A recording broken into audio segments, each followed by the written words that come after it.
Alright, so make sure when you hit the subscribe button, you also hit that funky little notification bell. You see that when you hit it? Oh, look at that. It turns dark and you hit all there. You hit the all button. It's absolutely incredible. See, I even made something mundane sound interesting.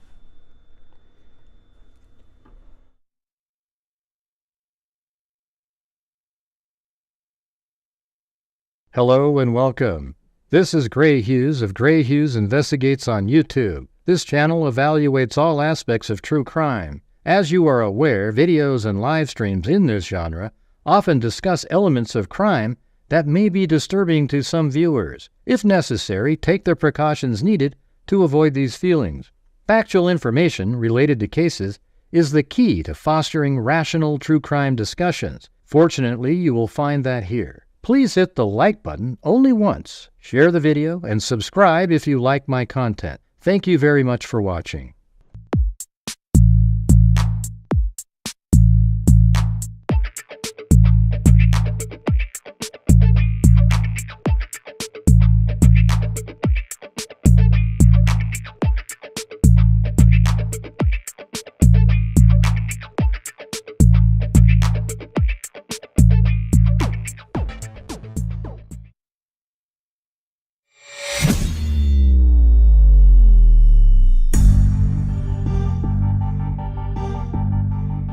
What the hell is going on, freaks? I don't like all the sounds, Gray.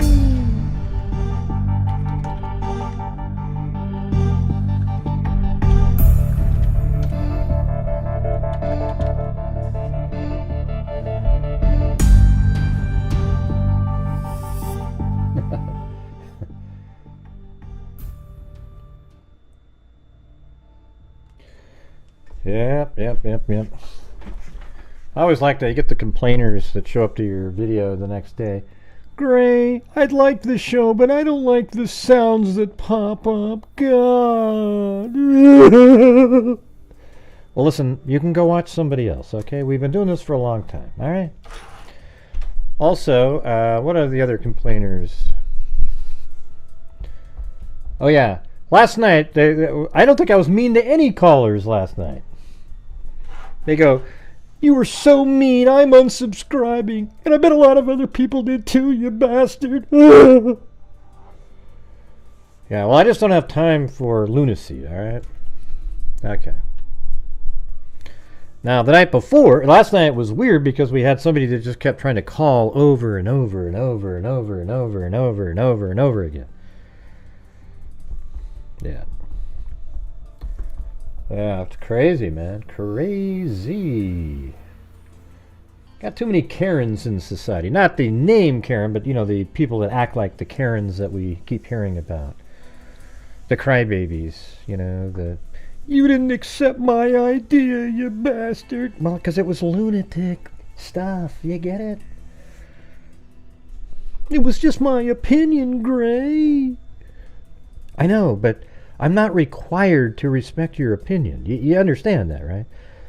So this is what I've said all the time, everybody, is that I respect the right for everybody to have an opinion. You get it? But I'm not required to respect the opinion itself. Does everybody agree with that? I hate when people say that. You have to respect their opinion, man. And no, I don't, so thank you. Hey, thanks, Kathy Chapin and Faye. Now, you don't have to respect my opinion on stuff if you don't want to. But I have the right to have the opinion. All right. Excellent. Good stuff. Thank you, Kathy Chapin and Faye. Now we are on night number 7, 1 week in, you guys.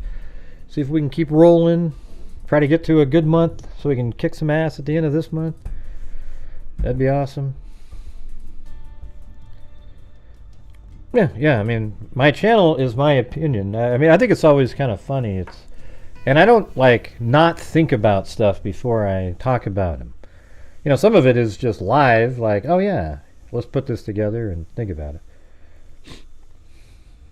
That'd be like saying if a pedophile came up to you and explained to you what they like, you have to then say, and you go, God, that's garbage. And then some Karen over here says, man, you have to respect their opinion. Really? Okay, you go ahead.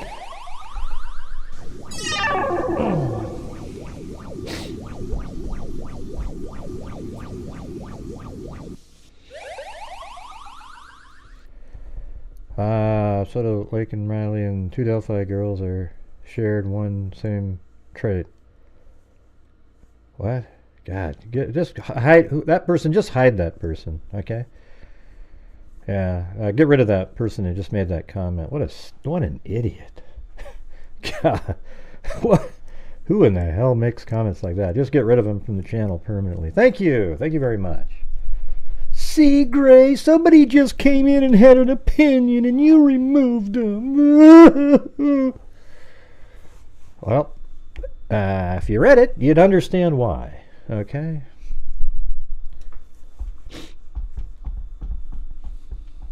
That's what somebody that's sick in the head says. I know. Can you believe that? Truth sleuth? Jesus. All right. Anyways, the Delphi madness continues on, everybody. The defense team in the Delphi case are some of the dumbest people on the planet. I mean, absolute idiots. Okay.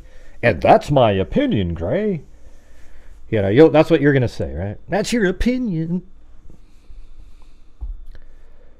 Let's see. Yeah, I mean, they are absolute morons, okay? So you've got these... Now, people think, oh, they're great. Look at how they're causing all these things. Yeah, okay. If that's what you like, that's what you like. So in the Delphi case, for those of you who don't know, there were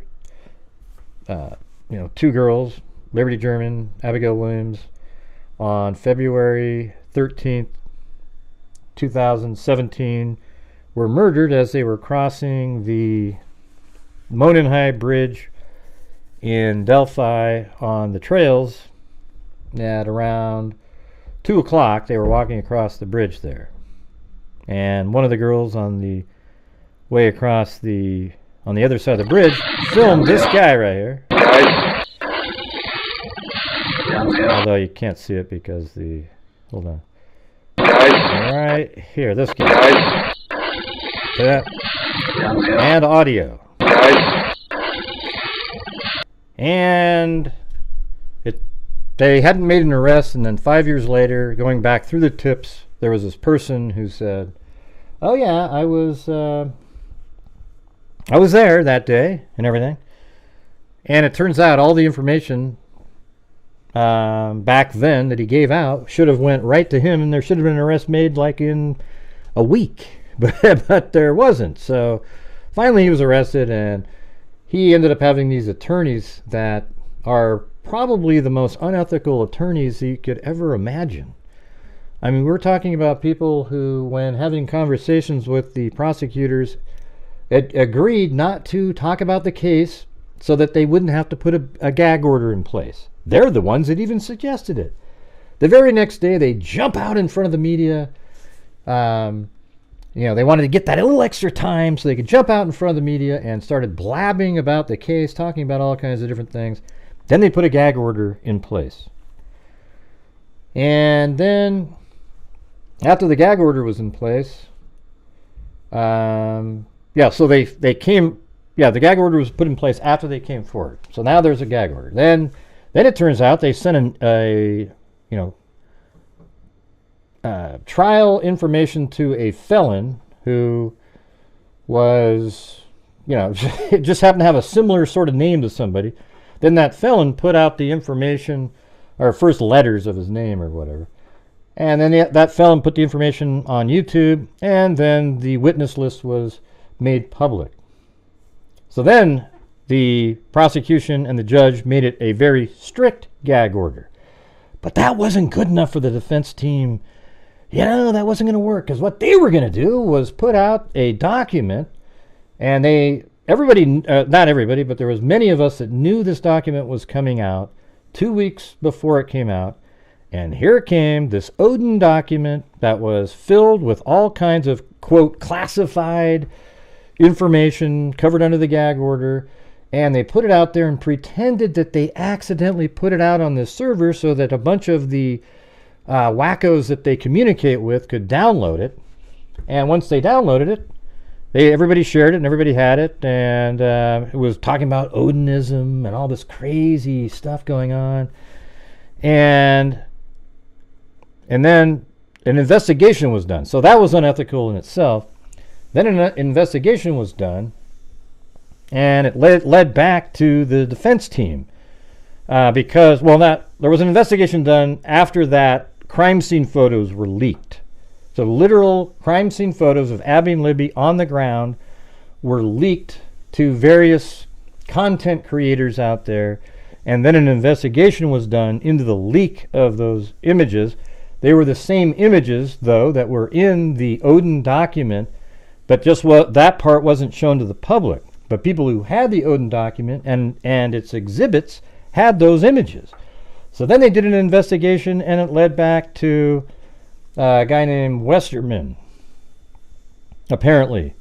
So the guy named Westerman, and the investigation, he claims that he went into Baldwin's office, and the crime scene photos were strewn out over a table, and he took pictures of those crime scene images. And then he disseminated to a person named Robert Fortson, who then gave them to a guy named Cohen, who then shared them on the internet. All right, and that's what they claimed, that he went in there, and that's really a claim to protect Baldwin and Rosie, to make it look like it had nothing to do with them.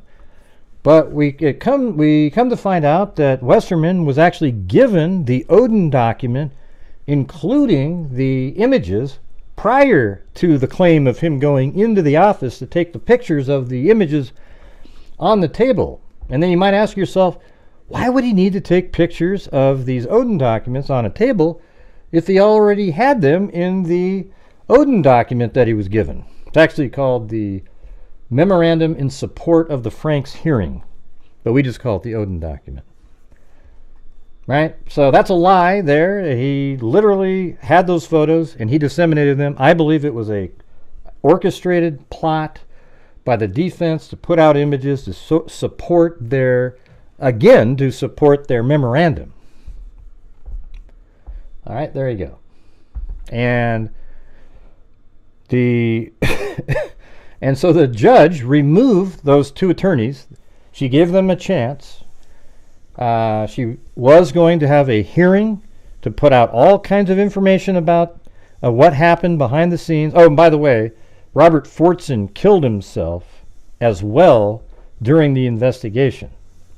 All right? So, I mean, it's just an absolute shit show is what it is. So the judge brought them back into chambers and gave them a choice. We can have a public hearing and I'll remove you, or you guys can talk amongst yourselves on other options. And they said, okay, we'll remove ourselves from the case. All right.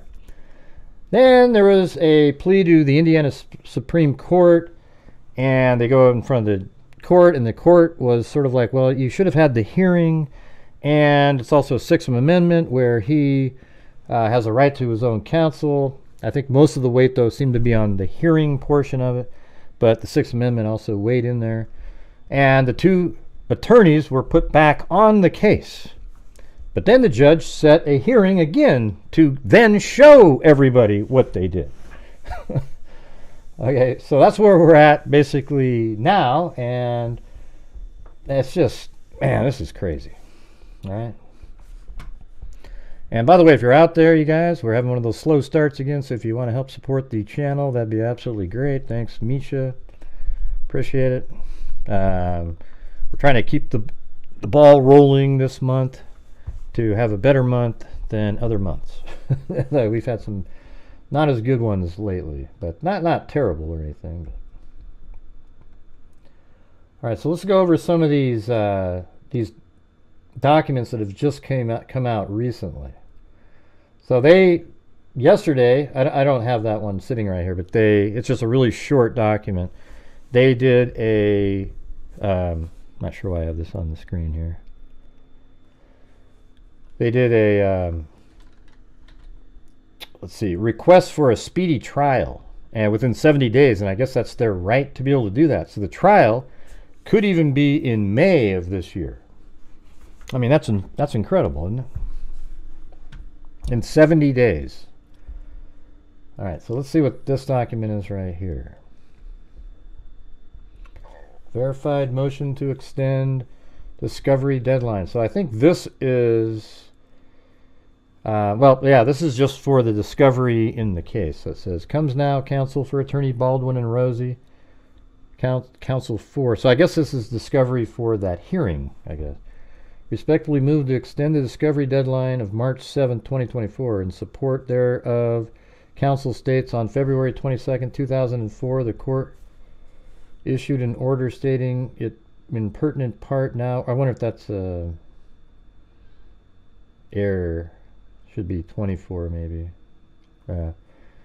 Exhibits intended to be introduced at the hearing on March 18, 2024, on or before March 7, 2024. The court did not issue reciprocal order for the state to provide their exhibits expected to be introduced. However, Mr. McClellan and undersigned have cooperated in reciprocal discovery.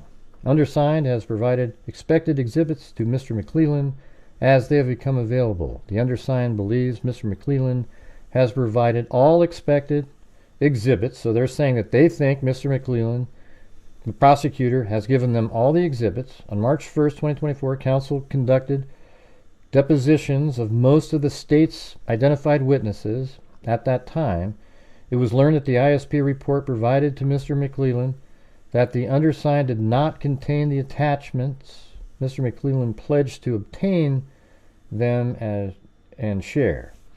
Also during the deposition, it was learned that Sergeant Holman had conducted recorded interviews with pertinent people. It is not yet known if those were the omitted attachments to the report. Again, Mr. McClellan assured the undersigned they would be produced.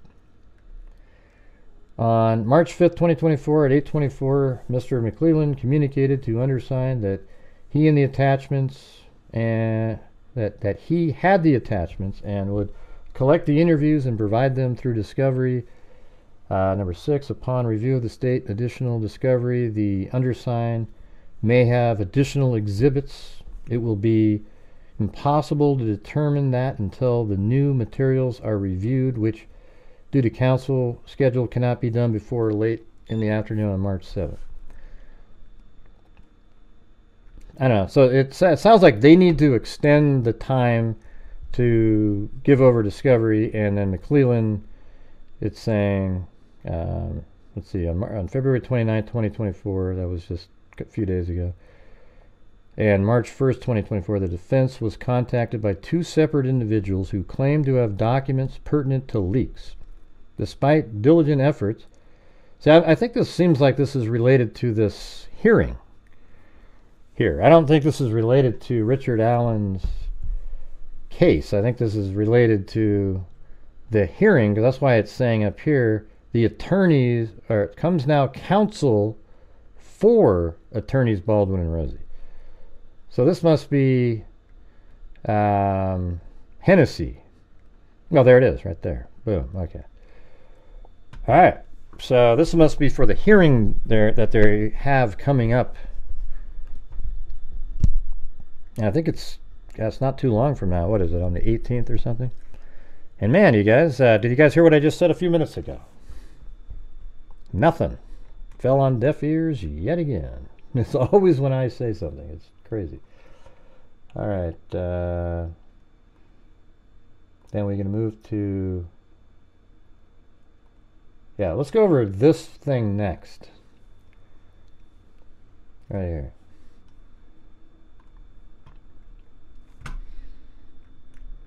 So, I think this is the... Again, oh, this is basically the whole... Where's that one part? All right. Let's just read. So this is the narrative again. Motion for leave of court to subpoena third-party records. All right, so this is the same thing on February, you know, the whole narrative that we've gone over multiple times. But let's just read this last part down here.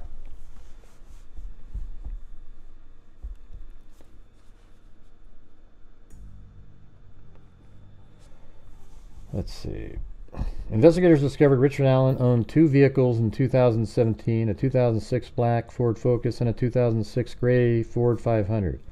Investigators observed a vehicle that resembled Allen's 2016 Ford Focus on the Hoosier Harvest Store video at 1:27 p.m., traveling westbound on CR 300 North in front of, let's see. Hey, welcome, Kathleen Desrochers. Or, did I say that right? Desrochers? Or is it more like Desrochers? Or I probably can't say it. Just maybe you can type in phonetically.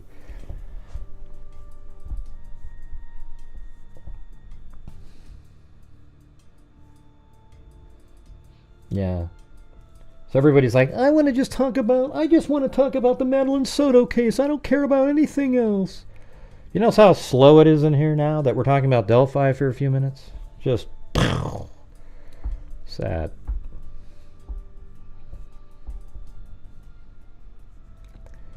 All right, on October 13th, let's see, he told investigators that he was wearing a blue jeans and a blue or black, look it. So let me, for those of you just randomly here, watch this. So just look at that right there, and listen to what he says he was wearing. Watch this. Richard Allen further stated he went onto the Monon High Bridge, that's the bridge he's standing on right there. He stated he then walked back, sat on a bench on the trail, and then left. He stated he parked his car on the side of an old building. He told investigators that he was wearing, listen to this, blue jeans and a blue or black Carhartt jacket with a hood. He advised he may have been wearing some sort of head covering as well. Yeah, that doesn't look exactly like that guy right there. He further claimed he saw no one else except for the juvenile girls he saw east of the Freedom Bridge. He told investigators that he owns firearms and they are at his home. Richard Allen's wife, Kathy Allen, also spoke to investigators. She confirmed that Richard Allen did have guns and knives at the residence. She also stated that Richard Allen still owns a blue Carhartt jacket. On October 13, 2022, investigators executed a search warrant of Richard Allen's residence. Among other items, officers located jackets, boots, knives, and firearms, including a Sig Sauer model P226 .40 caliber pistol with serial number 625-627. Between October 14, 2022 and October 19, 2022, the Indiana State Police Laboratory performed an analysis on Allen's Sig Sauer model P226. The laboratory performed a physical examination. Anyways, it turns out the ejection marks match. Thanks, Sirius Black.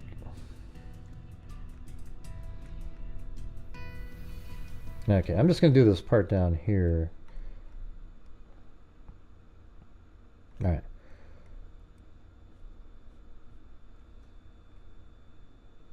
Yeah, let's see if there's anything new up in here. Charges were filed against Richard Allen on October 28, 2022 for 2 counts. Second, that screen's not working. The hell was that? There we go.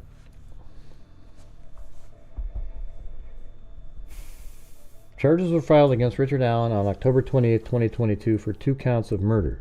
Once Richard Allen was taken into custody, he was moved to the Westerville Correctional Facility, which is part of the Indiana Department of Corrections for safekeeping. He has been in said facility since November 2022. When Richard M. Allen entered the facility, he was placed in the segregation unit for his protection. In the segregation unit, his cell is equipped with a video recorder which records his activities within the cell. There are also logs indicating when Richard Allen leaves the cell and for what purposes. He has also been seen by medical providers and mental health specialists to evaluate his physical condition and monitor his mental health. Richard M. Allen also has the ability to use tablet in his cell to send text messages, make phone calls, and listen to music. Thanks, Alley Cake. And can you guys, like, chat more? I mean, I don't know how to get you guys to be, you know, it's just dead as a doornail in here again. I mean, we can't even do Delphi anymore. It's Jesus. Upon Richard Allen's arrival to the facility, he was placed on suicide watch because of certain statements he made about harming himself. Throughout his stay, his mental health improved to the point that he was taken off suicide watch. He was also participating in recreational time and beginning to exercise. The facility reports that he was... The facility reports that he was doing well and that they had no issues or concerns. His day-to-day demeanor was that he was quiet, read a lot of books, did crossword puzzles, and exercised daily. Hey, thanks, Peter.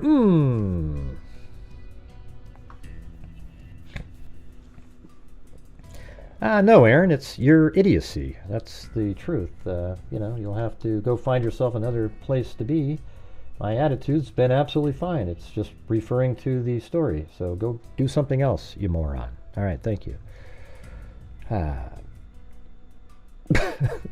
do these people come from? Where do these people come from? It's ridiculous.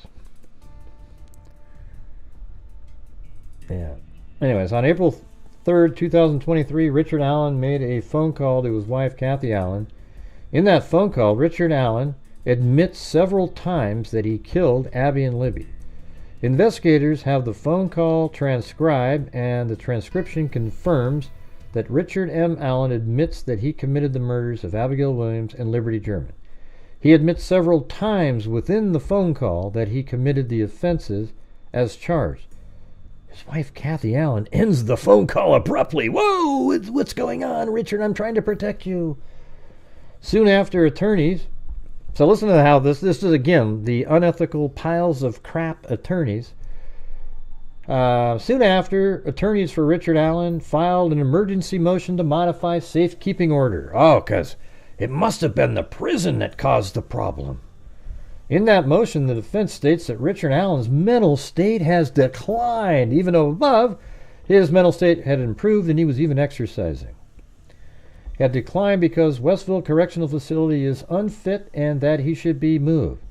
Defense also makes allegations that his mental health has declined to the point where Richard Allen has been deprived of his constitutional right to assist his defense of this case.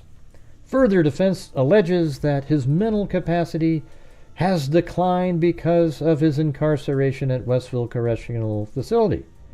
Defense also challenge that his treatment is unconstitutional. Soon after, investigators were made aware by the warden of Westville Correctional Facility that Richard Allen began to act strangely. So here's how it went, everybody. This is how it went. So Richard Allen confessed to his wife. He was probably just stressed out. He told him the truth. And then his wife hung up the phone quickly and immediately called the defense team. And they concocted a plan. We're now going to have to say his treatment in prison was so awful that it made him mentally deranged and that he confessed falsely to his wife and his mother. Okay? That's exactly what they did. In that motion, the defense states that Richard Allen's mental state has declined because Westville Correctional Facility is unfit and that he should be moved. Defense also makes allegations that his mental health has declined to the point where Richard Allen has been deprived of his constitutional right to assist the defense of this case. Further, defense alleges that his mental capacity has declined because of his incarceration at Westville Correctional Facility. Defense also challenged that his treatment is unconstitutional. Soon after, investigators were made aware by the warden of Westville Correctional Facility that Richard Allen began to act strangely. Richard Allen was wetting down paperwork. Hey, Richard, here's what we need you to do. We need you to wet down some paperwork and start eating it. And we need you to refuse to eat and sleep, okay? He would go days on end refusing to sleep. He further broke the tablet that he used for text messages and phone calls. He went from making up to 2 phone calls a day as of April 3rd to not making any phone calls at all. Yeah, because when he's on the phone, he tends to tell people about how he killed them. Makes sense that you would destroy the laptop. You know, I wouldn't be surprised if they had him destroy it. Richard, we can't have you communicating. We can't trust your compulsion. So you're going to we need to have your tablet destroyed. And why don't you do it? We'll add that. Hey, we'll make that part of it. It's really cool. We can do it. Yeah, so 2 phone calls a day as of April 3rd, 2023. Do not making any phone calls at all. To date, Richard Allen still has not made a phone call since April 3rd, 2023. Yes, and that's because you don't want him to make any phone calls where he's going to confess again. On April 14th, 2023, Richard Allen was evaluated by 2 psychiatrists and 1 psychologist to discuss his turn in behavior and whether or not there was a need for involuntary medication. The panel would also discuss moving Richard Allen to a different facility that has a psychiatric unit.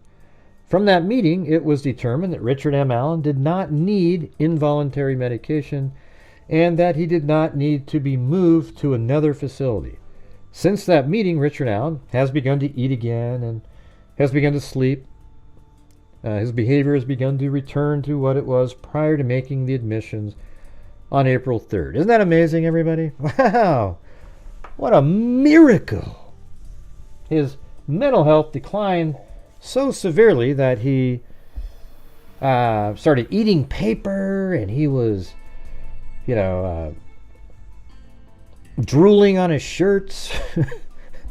I mean, it's unbelievable. Right after he confessed, and then over time, he's in there, and they rule that no, you're mentally okay, and then he's just all better now. So it was just sort of this momentary lapse where the prison was just so evil towards him, where he became crazy in this little window of time where he was confessing all over the place.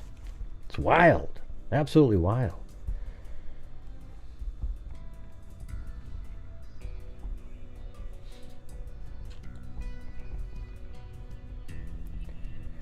Eat again and began to sleep. Okay, and it says investigators believe the information that Westville Correctional Facility and Wabash Valley Correctional Facility have gathered since Richard M. Allen was placed in those facilities is important to the investigation and important for trial. See, this is stuff I think is sort of, we didn't see this. Further, any records of his mental exams will be important to determine the state of his mental health when he made the admissions. This information is needed to refute the defense's allegations that his mental health is in question. The evidence is also necessary to refute the allegations of diminished mental capacity and/or other possible defenses. It may also be important as the state introduces additional evidence gathered, and listen to this everybody, including additional admissions made by Richard M. Allen himself. Remember I told you about that a couple weeks ago? See, he didn't just make admissions to his wife and mother. It appears that he may have made admissions, by reading this, to the mental staff at the hospital. Doesn't it? So there you go. Look at that. Including additional admissions, because they want to talk to the facility itself and the mental, where was that in there? Wabash. Allen placed those facilities important investigation. Further, any records of his mental exams will be important to determine the state of the mental health when he made his admissions. This information is needed to refute the defense's allegations that his mental health is in question. The evidence is also necessary to refute the allegations of diminished mental capacity and/or other possible defenses. It may also be important as the state introduces additional evidence gathered, including additional admissions made by Richard M. Allen himself. there we go, everybody. So he didn't just admit to his wife and his mom, okay? He admitted to other people, multiple confessions. And, there's some rumors out there that the confessions were pretty specific, too. So, I guess we'll have to go with that.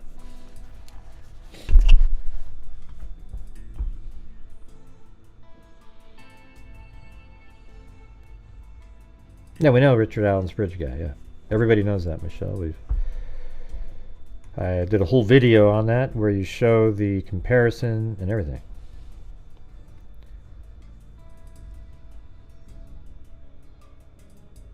Yeah, exactly, Mark. They were like, as soon as he confessed, his wife realized, oh my God, he just said that on a recorded line. She hangs up, and then she quickly calls the defense team, and they went right into action, immediately claiming that the facility that he's at, he's being tortured. It's just, come on, you guys. Hey, thanks, Ron Logan is not your bish. Yeah, I agree. I agree with that. He's not the guy on the bridge. That's for damn sure.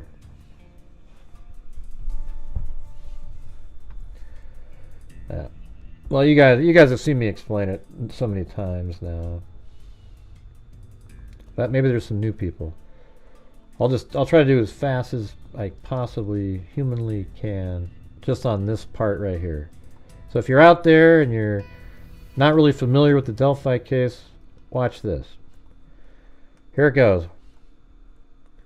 It starts right here. At 12:43, there are 4 girls right here, but 3 of them are only mentioned in the document because one of them might have been too young or something. I don't know what the deal was there. But anyways, they were walking this way at 12:43, and then eventually they make it over here at 1:26. It only takes like 8 minutes to walk there. So they're just people hanging out. But at 1:26, they take a photograph at this bench. Okay? 1 minute after that, at 1:27, so they're probably still just standing right here, Richard Allen drives by this building right here, or a car matching the description of his black 2015 Ford Focus, or 16 maybe, I can't remember. But anyways, it comes around the corner here, and then it backs in right there, and then it walks over. He walks this direction. Those same 3 girls that were right here at this bench, they're walking down the path this way, and they pass him right around in this area right here. The 3 girls said they passed him, and Richard Allen, in his 2017, when he called the tip line and talked to Dan Doolin, the conservation officer, told him that he passed these 3 girls. Dan Doolin, the genius that he is, said, we really need to look into those 3 girls. So anyways, those 3 girls pass him and Richard, and they all saw him. They described him, wearing all dark or blue jeans and a blue jacket. They described him differently, but it's the same person. So we already know that this person walking in at 1:34, about 1:34, he's right here. He's passing these 3 girls. That is Richard Allen, 100%. He admits to being, but he later, in 2022, in October, when he was arrested, he changed it to 12 to 1:30 he was at the park. So he said he was when his original interview, he said he was there from 1:30 to 3:30, which matches perfectly with this. He comes in, 1:27, drives by, parks at this old building right here. It's the abandoned CPS building, and he's going this direction. He even said when he got there, he passed 3 girls, and these are the same 3 girls right here. Okay, so then he changed it from 12 to 1:30 and said he left at 1:30. So this right here is proof of a lie of Richard Allen. It proves that he lied to investigators in 2022. Anyways, then Richard Allen walks this way. It takes 10 minutes walking very quickly to get to the start of the bridge from way back over here. So that would put him over here at about 1:44-ish. Okay, so he's there at 1:44. Then a woman named Betsy Blair, she drives this direction and passes here at 146 and parks her car and gets out, comes down, goes to the bridge, and she probably gets over here at 153, 154 ish, because she's exercising. But while she's walking there, when she's about right here, Abby and Libby, the murder victims, were dropped off right here. But they're just slowly walking. They're not trying to exercise or anything. They're just there taking pictures and having fun. So they're walking this direction. Betsy Blair makes it to the bridge over here and sees Richard Allen standing on platform 1 on the bridge. And I say Richard Allen because Richard Allen himself told investigators in 2022 that after getting there, he walked to the bridge and stood on platform 1. Betsy Blair sees him standing on platform 1. So that would have been 144 when he got there. She got there at like 153, 8-9 minutes later. Sees him there. And then she turns around, goes this way, and on the way this direction, she passes Abby and Libby, who are then walking this direction. And the only person left for those two girls to see is Richard Allen right here. Now, he may have been walking this way, and they passed him, but either way, he waited back here probably, watched them, because the girls went onto the bridge. They took a photograph right in this spot of the full length of the bridge, then right here, back that way of Abby, and you can't see the suspect at all. But just 6 minutes after that, at 2:13, because that photograph was at 2:07 right there on Snapchat, 6 minutes later, on this end of the bridge, at 2:13, that's the video of the bridge guy coming right at him in this video right here. See, that's the one. He's coming right at him, and these people in the background are just a still image that I use, so don't go, hey, Gray, I see people in the background. Yeah, so that's him. Libby filmed this guy coming towards them, and then he orders the girls down the hill on the far side of the bridge, takes them across this shallow area right here, likely brings them up over in this area, and here's the crime scene where they were found the next day, murdered with a sharp instrument.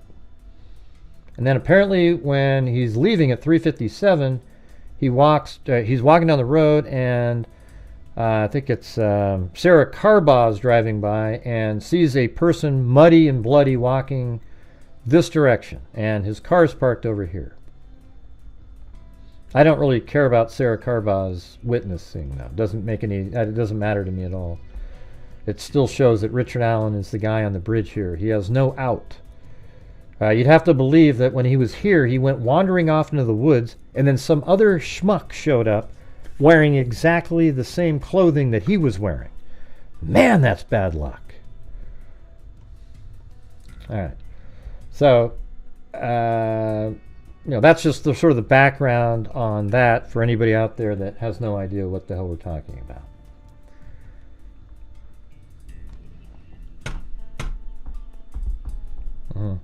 And it's just, I made an animation that I haven't worked on for a while because we got inundated with this other case here, the Madeline Soto case, but I'll probably put that out here pretty soon. So now, here's the crazy stuff. Crazier stuff from today. Alright, so here we go. So for this hearing coming up, look at this craziness in here.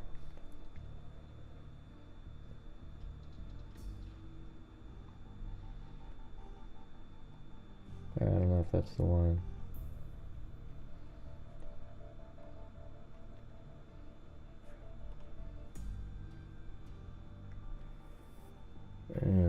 Oops, I don't know, it doesn't really have the... I have to go open up this other file. Screw it, I don't care. Shit.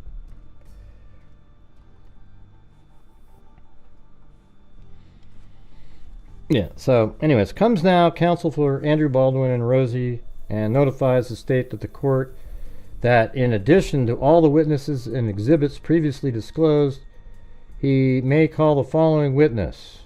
A person named Stephen Wood, Angela Sadowski, Julie Melvin, the whack job who said that the person on the bridge had forceps in his pockets because they were going to perform an abortion. She was also in that documentary, an absolute embarrassment. And then Terry Williams and Courtney Parsons and Matt Hoffman. I don't know who any of these people are. Not any of them, but those people at the end. Never heard of them. I think it's strange if any of you have heard of any of those people at the end. All right, so it says, so communications between, so Fig solves, the only person in this whole document that has any credibility or knows what the hell they're talking about is Fig solves. The rest of them are lunatics, every single one of them. All right, and if you watch them, you're just as embarrassing as they are, okay? They're ridiculous people, every one of them. So Greeno, the Greeno idiot, they're actually referring to Greeno on here. I mean, what? They're actually saying they want to talk about his video going over the Crime Nation documentary that I was in. Okay? Watched and reviewed. And then Rick Snay on, that guy and Baldwin, etc., McClelland, Professor Turco, and communicates with Angela Sadowski, and it says Fig Solve, YouTube episode regarding Delphi investigations, Fig Solves communications regarding court staff revelations, Fig Solves communication regarding disqualifications of defense counsel, documentation on the relationship between Fig Solve, Fortson, and Cohen, Fig Solve sending defense work product to McClelland, 12, Fig Solve sending information to McClelland, 13, Fig Solves identifying source in Delphi investigation. Well, that's bogus. He actually got the source from me, actually, because I heard it from somebody else. Okay, so sending information to McClelland, posting regarding sending information to McClelland, Fig Solve posting, digging dirt on Baldwin, 16, Fig Solve posting, working with law enforcement and prosecution, Fig Solve's email of McClelland, asking Fig Solves to delete everything. Yeah, see, look at it. Listen to what it says right here. It says, working with law enforcement and prosecution. 17, Fig Solves email of McClelland asking to delete everything. See the way they word that? It's so misleading. It's incredible. When Fig Solves told McClelland that he had the crime scene photos, McClelland said, hey, will you delete all those? And he said, sure. See how misleading and literally bullshit that is?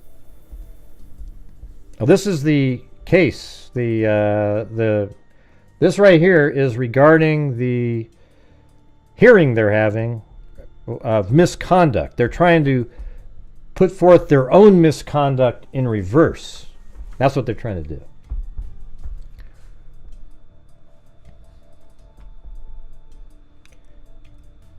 Anyways, it's just still under seal. So on about February 29th, the defense received an anonymous call from a woman in Texas claiming to have approximately 240 pages of leaked documents and agreed to provide them. The defense has received only a few of those documents, all of which appear to be available to the public. The defense also discovered information from the something, I don't know who that is, claiming that he had delivered 2 pounds of documents to the Indiana Attorney General. The defense is continuing to investigate that claim, which may result in additional exhibits. Yeah, so look at the defense right here. They're just absolutely just grasping at straws here. It's unbelievable. So what did it say? So he said in here, Fig Solve said, I emailed Nick about the crime scene photos. He told me to delete the pictures. They are lying, saying he asked me to delete everything. I told those people that Frances Gold was my aunt. Like, he would just try to troll them. Like, how are you so connected to this? And he goes, I told those people that Fran Gold was my aunt and a bunch of others made up stuff, and now they're trying to use that as if I'm confessing or admitting to stuff. They're going to look so stupid. I totally agree. That's how stupid the defense is. They don't even care. They're morons. I mean, they really are dumb people. They're really trying to say that Nick leaked the crime scene photos, right? I guess that's ultimately what they're trying to do. So yeah, I could debunk all with one screenshot showing I contacted Nick and he asked me to delete the photos, but they aren't worried about the truth. Let's see. I guess he'd rather them get embarrassed in front of a big audience now, so I should just let it play out. Truth is out. They're the ones that are going to look stupid. I was also telling people that the defense was leaking stuff to me. How come they didn't use any of that information? I've been trolling all those bad actors, the slimy YouTube Richard Allen fans, giving them bad information. They're trying to use it as it's not against the law to lie to random, let's see.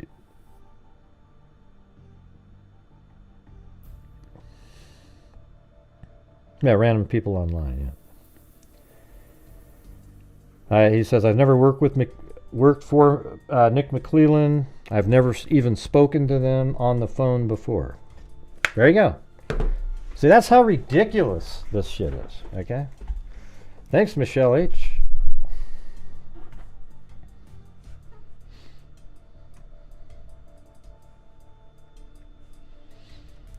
All right, so how are we going to get this goal going up tonight, you guys? Right now we're at 20%. I know we aren't talking about Madeline Soto for a few minutes. You know, let's try to get that support going regardless of what we're covering, okay? Because it really starts limiting what I can cover if we aren't getting the same support on nights where we're not doing, you know, the big, cool, popular case that everybody wants to talk about. You know what I'm saying? You know what I'm talking about? I don't know who the anonymous Texas caller is. No idea.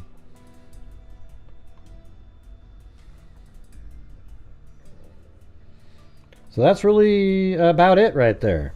So there's going to be a hearing coming up, and you just kind of wonder how that's going to all play out.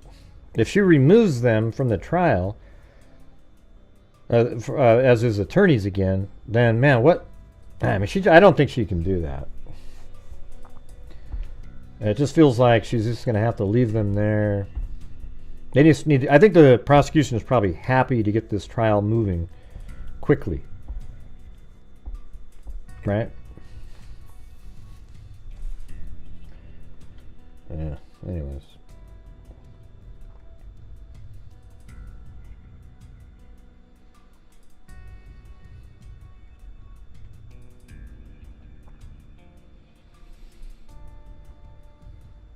All right, we're switching topics now. How sad.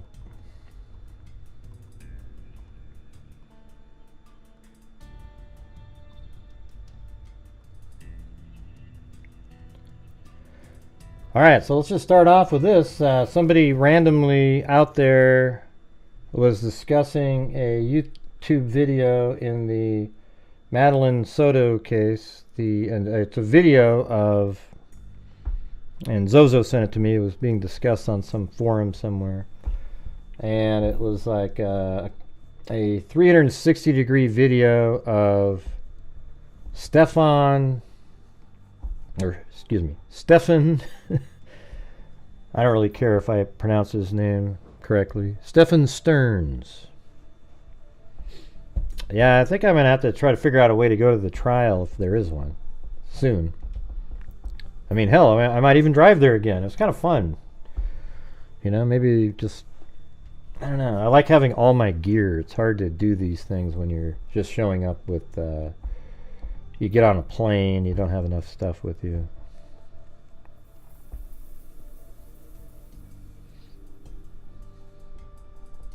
Thanks.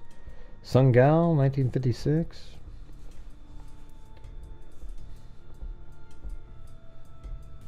Yeah, I drove there in August or September this last year.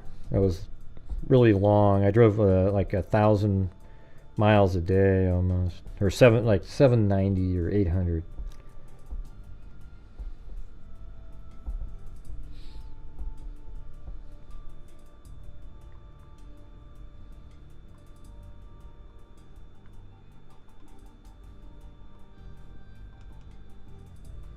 So check it out, you guys. Look at this.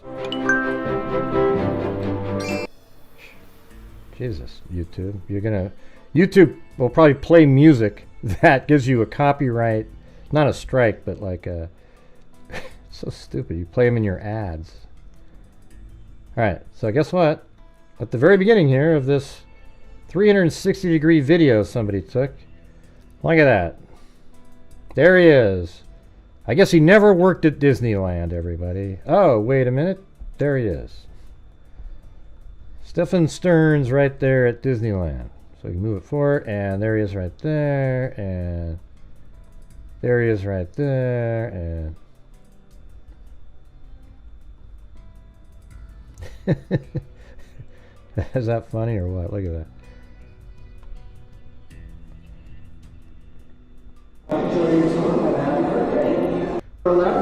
I mean, his voice is exactly the same as it is in those interviews, too. It's not... What do you mean it looks Photoshopped? What the hell are you talking about? It's a moving video. Show you a tour of our laboratory here today.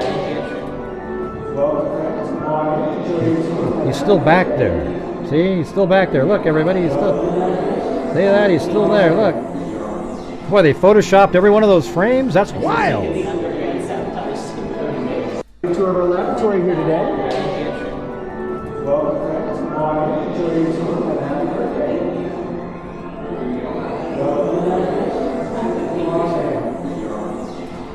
Here today.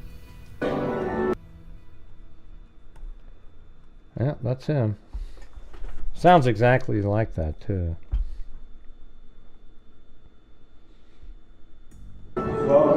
It's a real video, you guys.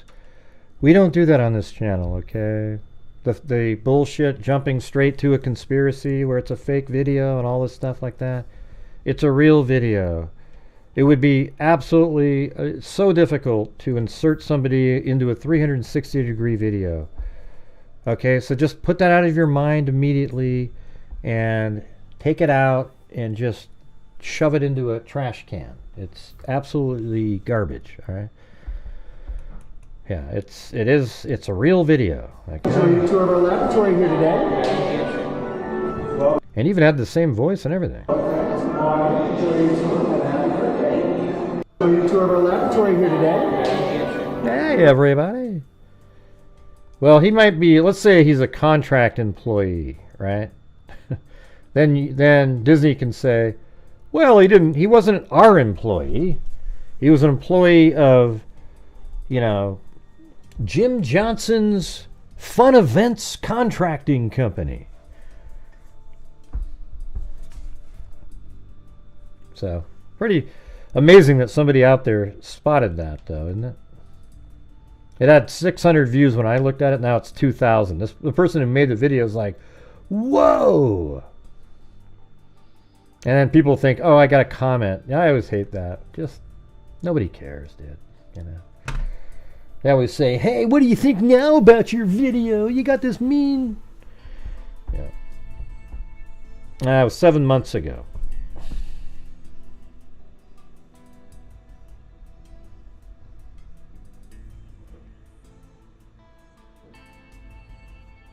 Yeah, Alley Cat. Have you been missing and not around for a few days? Or she said, oh my God, he killed that little girl? So disgusting. Yeah, it is, but we've been talking about it for many days. Did you just hear about it now? Or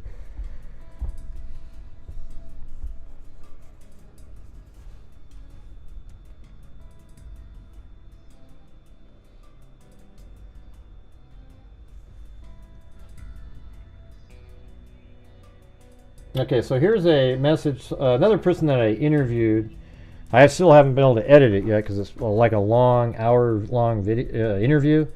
This is a friend of his. So look at this one right here. It says, so Jen, this is January 28th, 2021. So Jen broke up with me last night through a text message. Said she was unhappy with where the relationship was going because I still haven't gotten my shit back together yet. So just like that, after 3 years, it's over. I'm so effing depressed. Well, shit, man. That's some shit. Where are you staying? With my parents, until I can save up enough for a place of my own, I guess.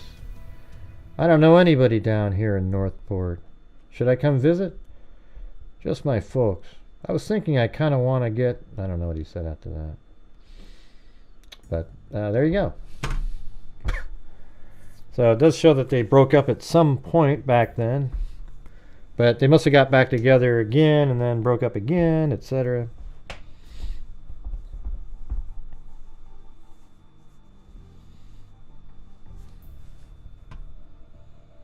All right, I'm going to put this up on the screen so you can see where we're at.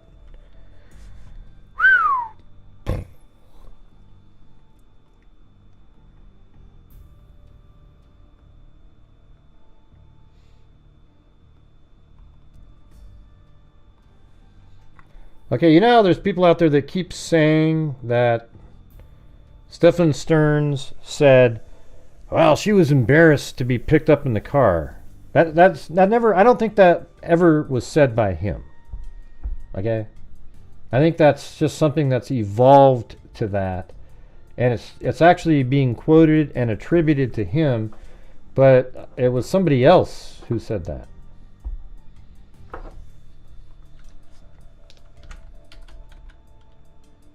Look, right here it says, it remains unclear why she was dropped off at that location, but Mina said she was probably embarrassed by her vehicle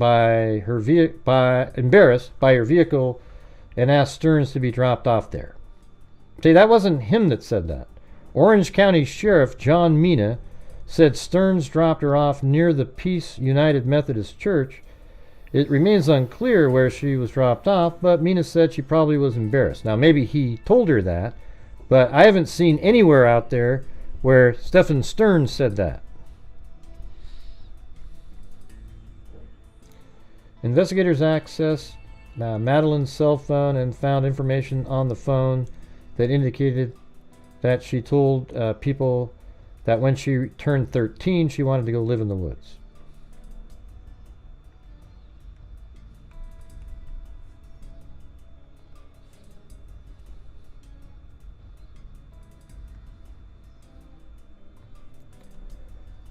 This is March 1st. Hey, all right, thanks, Sarah. Gifted a membership to somebody. Who is it? Cindy O'Neill.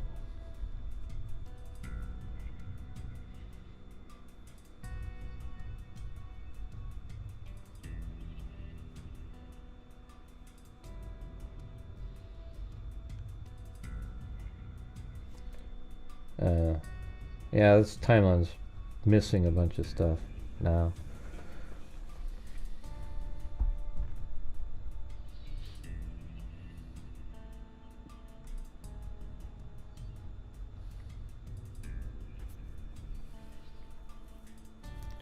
Madeline, February 26th, Madeline Soto was last seen at 8:30 a.m. Didn't make it to school. On Monday morning, Jen Soto's boyfriend, Stephen Stearns, 37, drove Madeline Soto to the school. Stearns dropped her off a few blocks from Hunter Creek Middle School.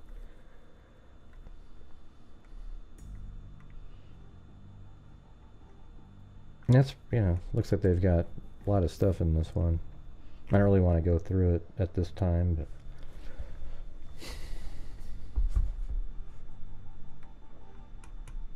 well, I'd like to get up to the point where I can donate memberships, but we're woefully short at this point. We're a third of the way into the show and 20% or 24% of the goal.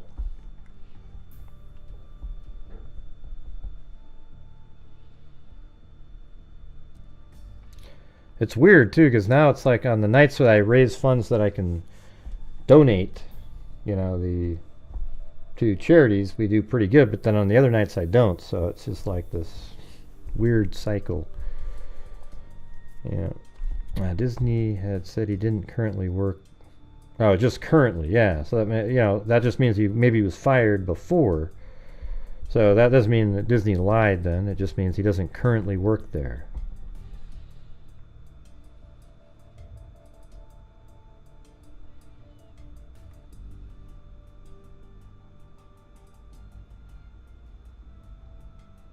Yeah, we can see it. Ginger.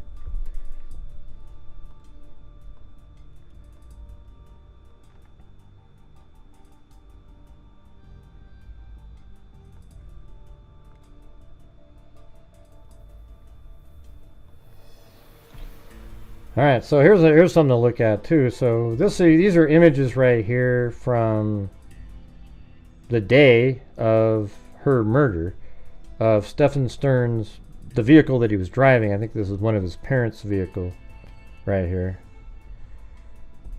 Thanks, Kylie. The 20th super on a live stream. When did they stop counting those? Your 700th and...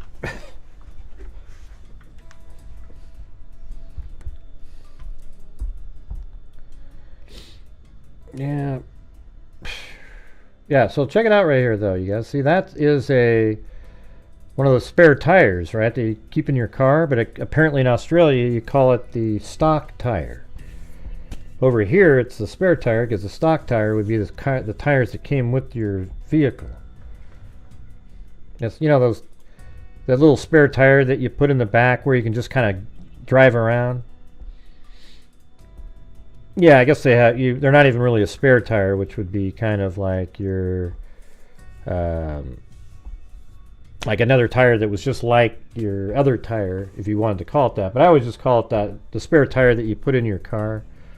I don't call it a donut. Yeah, I just call it the spare tire in the back.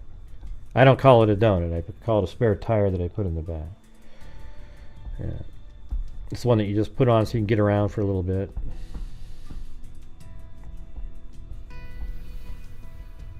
Thank you, Don McNeil. Don't get on lives much, but this channel's the best and the only YouTube channel I'm a member of. Well, man, that feels pretty cool. Thank you. Now, either way, it's the tire that you have in the back of your car that you can put on there in case of emergency. So it does appear that, I mean, do you think that's part of the ruse? That he puts on a shitty tire? Just to, you know, wouldn't you just sort of fake that you're changing your tire and then still have the other tire? Like, you got a flat and you're like, okay, are you really going to go through the whole thing if it's a fake and put on this little, you know, donut or whatever you want to call it? No way, man. No way. I think that means that his tire was flat. And then we also have this image right here. Now, it'd be kind of fun to try to figure out where this spot is. And we might be able to do that. Oh my god, if one more person types in donut tire, you're going to be blocked. Okay, one more person. Go ahead. Here comes Zozo with donut tire. Here it comes.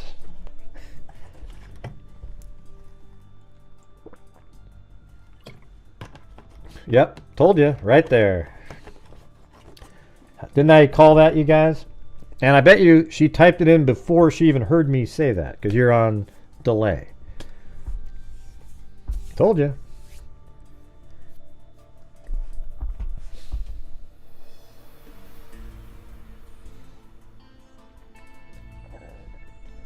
I just know, man. She always does that.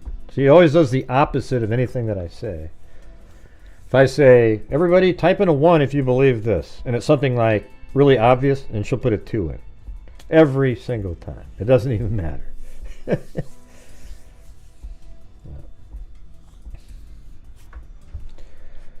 Right, so now that we see that, we can, let's go all the way down to right there.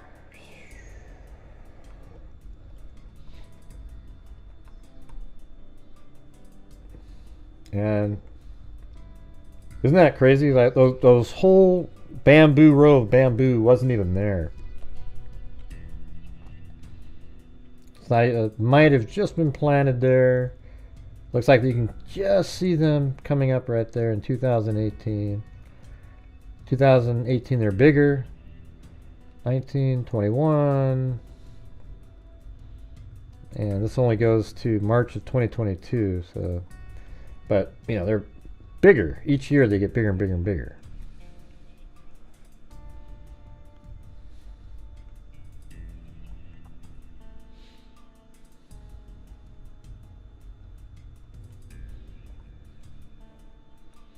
So doesn't it now seem like he really did get a flat tire?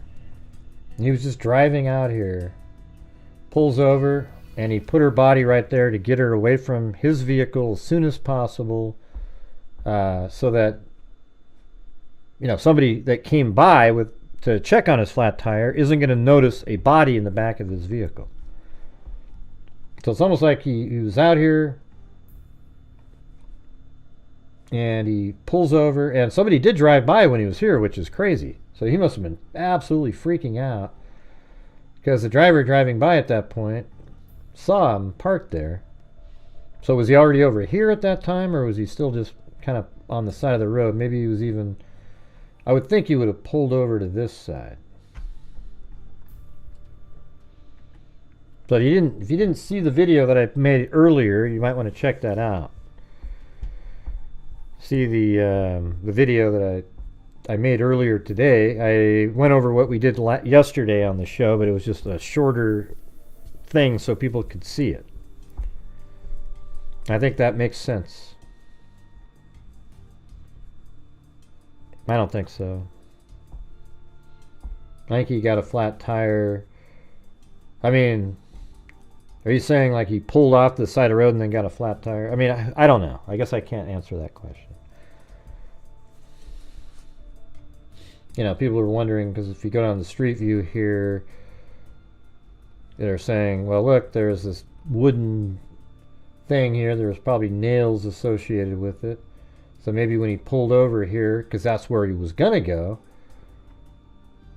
he got a flat tire. But I don't know. What was he going to do? Break through that fence? I think he was going somewhere else.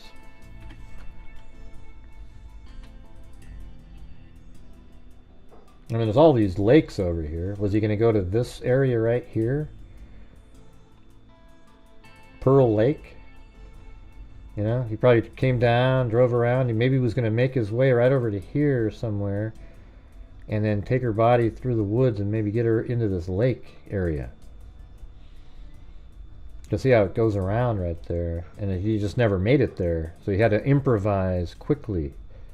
And maybe he was planning on going back there at another time, but he'd already left such a large amount of information that it created an issue. So, anyways, hello everybody.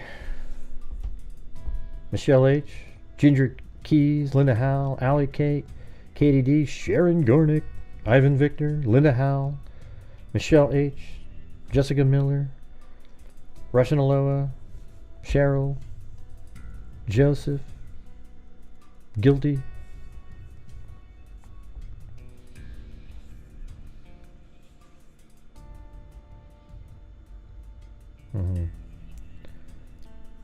Man, I was watching this, so Scout and, let's see, Adniram, I was going to say Scout Nude's dude's girlfriend, but Adniram told me to watch this documentary, something like In Plain Sight, you know. I haven't watched the whole thing, but it's like Abducted in Plain Sight. Man, what a ridiculous start of that thing. Unbelievable. This guy was able to, he just sort of moved into the area. He gave the parents a basket of fruit and said, wow, I really enjoy hanging out with your family. They have like 3 kids.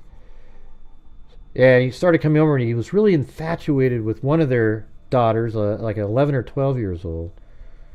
And he absolutely manipulated the family One time he went and did something just with the wife and got her to like kiss him and stuff because she was saying things she never got to hear.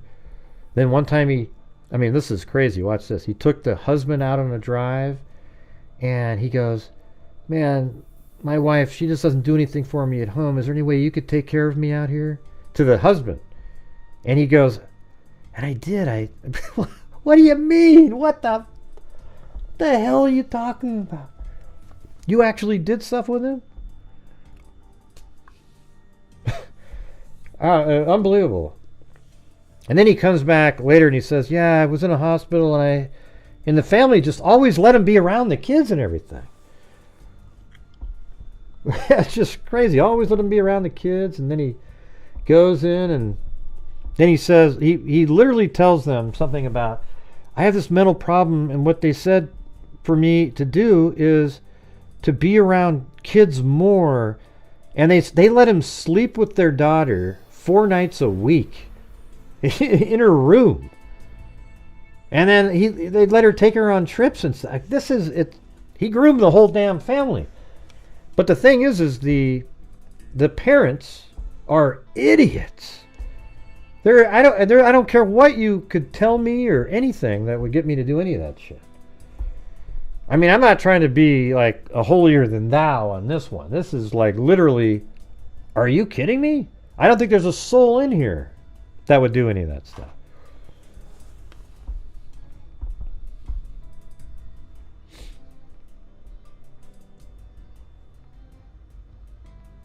Yeah.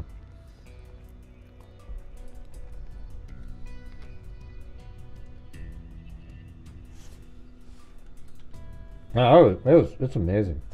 I'm only on I don't know if there's multiple episodes, but I'm just watching. I'm like 45 minutes in and I'm already just looking at the father like he's mentally deranged as well.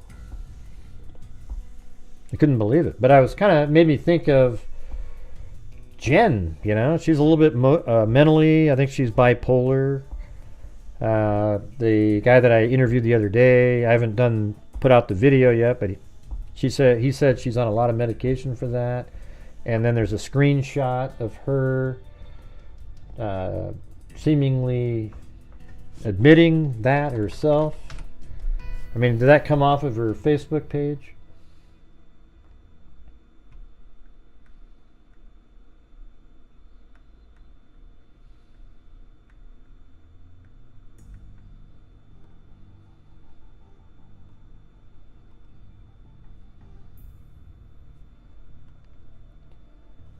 Hey, thanks, Jessica Miller. So I don't know if this is like, I think this is her Facebook page. It says, it's World Mental Health Day. I may look okay, but my bipolar depression is totally kicking my ass right now. So if you're struggling, know that you're not alone. It's okay not to be okay. There you go.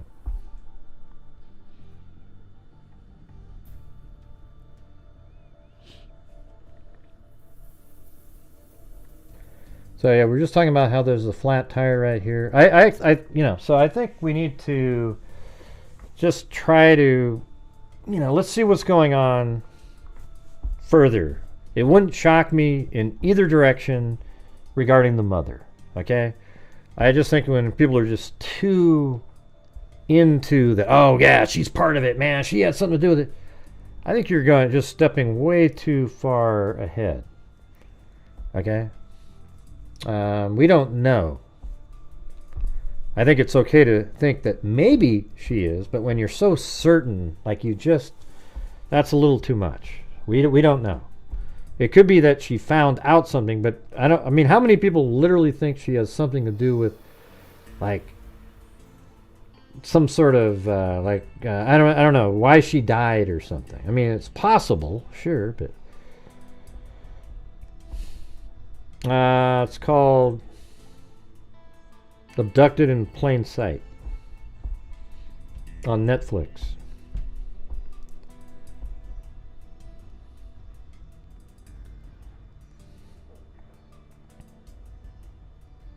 No, it's In Plain Sight, I think. It doesn't say in hidden site.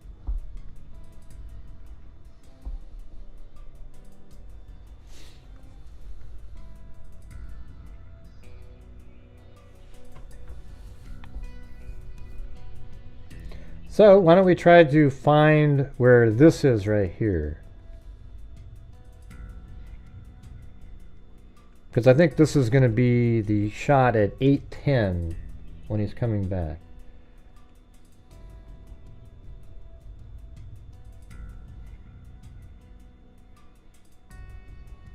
And I have the unredacted version right here. Hey, wow, thanks Sharon Gornick. Hey, look at that. That's your first super chat, I think. We're watching from the start later, #1 channel for factual true crime chat that others love to copy. They do, man. It's funny, I've been conversing with her about this one channel that just loves to copy, and it just never ends, man. It's the same shit every single day, over and over and over again. And people want to know, but why would I tell you the name of it so you can go watch the same video again? That wouldn't be very cool. Yeah, and you know, one of the things that really made me sad, remember I told the story about how this guy copied my show when I was right in the middle of a show and I was telling you guys something and I went bing, bing, bing, pointing at the mountain ranges. Remember that a couple days ago? And then after the show, I got an email from somebody mentioning that person as if they had some sort of respect for that crazy. And it absolutely made me just go, oh God, oh Jesus. I don't know, man. I guess people, to each their own, but I think that guy is one of the worst people. And I know stuff that he does on behind the scenes, too. He literally plots and plans with his little secret little, you know, I won't even say it. It's crazy. Yep, bing, bing, bing. But thank you, Sharon Gornick. We are now a little over 50%. Not bad. Almost 24 months to get my Sheriff Star badge. Oh, you get it in 2 months, yeah? My favorite YouTube channel, Freaks Rule. Aaron Bremer. Ugh. You've been around for, I think, longer than the 22 months, haven't you? Yes, Jessica. Of course we are, Jessica. That's why I said another channel. I mean, in the Idaho 4 case, it's just endless copy. It's just every single show. It's the same. I can't get away with it. Anytime I come up with something on my own thought, it's just immediately, and he sells it as if it's his own thinking, and everybody goes, "Wow, that's cool." God, I hate that. Yeah, no, there's a lot of YouTubers out there that have no thinking ability, where they can't put stuff together, they can't think through things, and really they just kind of parrot everybody else, and they're not even good at collating it. They just sort of restate exactly what somebody else said. So, anyways, let's see, we're looking at this right here. So what I did, you guys, is I went out and I found this website right here called Photo Enforced. And this is for license plate cameras. See that? Let me click on that. I like that. Let's see what that does. All right, then you zoom in on Florida here. Get in the Orlando area. All right, so let's just let's go back up to the location where you'll see the same thing that I'm doing on another show. Just watch tomorrow. Somebody will. Yeah, so we're right here. So I always use this lake right here as the lake, whatever it's called. God. And that lake's right here. Okay, and there's Kissimmee.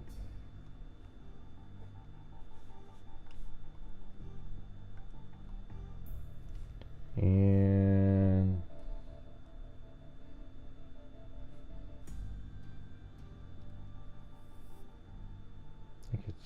Hold on, let me look at the shape of that.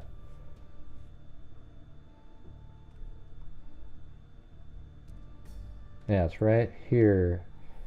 I think that's where the school is. Just a second.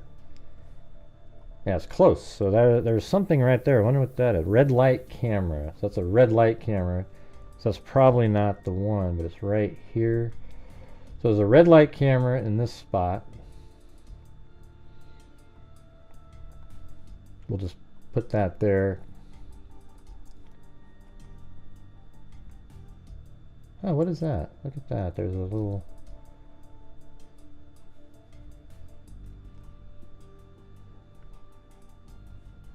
Yeah, so that's a red light camera. See? And then it looks like they go each direction. And we pan out. So these other ones, that is a license plate camera. And that's on Donegan Avenue, right? So here's the school. I would imagine he probably would go like this and then down. I mean, there's other ways you can do it, but that's the quickest way, back down, and then I think he would go like this. A lot of people have these crazy routes where he goes like this and then down and over here. It just makes more sense to me to go this way and then just quickly, boom, you're right there. You come in the back entrance over here. And what our friend the other night was trying to get me to see was apparently in this complex at this gate here, she told me to look here, and maybe those are cameras, you know, who knows? Who the hell knows? So you come in the back gate there, and then I think this might be the dumpster right there where he threw stuff away in. Right there, that dumpster. Because it looks like it's, I don't see many dumpsters around. This looks like a really, like there's just one almost. A huge, massive dumpster, but the rest of this looks nice and clear. You know, you think you'd see one sitting around in one of these parking areas, but you don't. I've kind of looked around it. There might be one hidden somewhere, but I haven't seen any. It just feels like when you're leaving, you pull your car over and throw it in there. Although, man, that's a lot of people. I guess that's not too many places. I think it'd be kind of rare to, you know, there might be 2 cars that show up there and you might have to wait a second. You know, you just pull in here, drive there, quickly throw your trash in and get the hell out of there.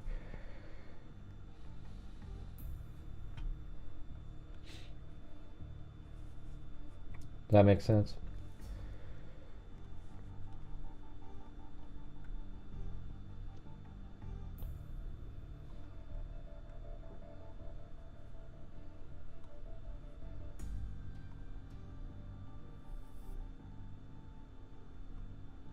That was way up there. And then the camera is right there on Donegan. There is a camera there.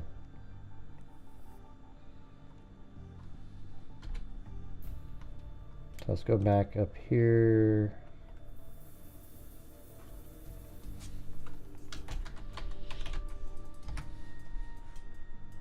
There's Donegan. Okay, so they're saying right at this intersection here, there's a license plate reader.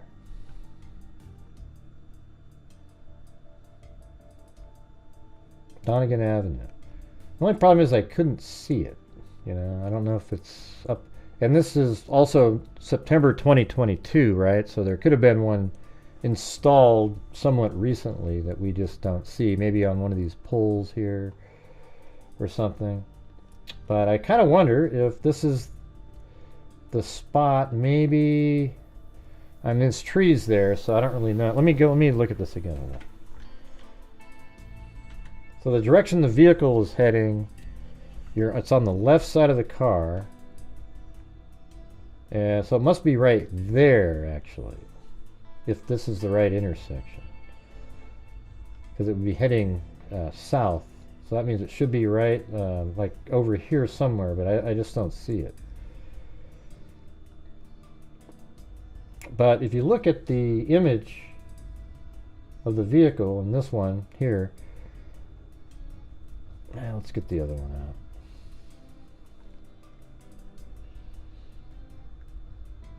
So you can see there's like one lane, like 2, 3, 4, and then an island, and then cars over on the other side. So there's this lane, there's that lane. Looks like that car's in the other lane, that little front of a tire, and then a fourth lane over here.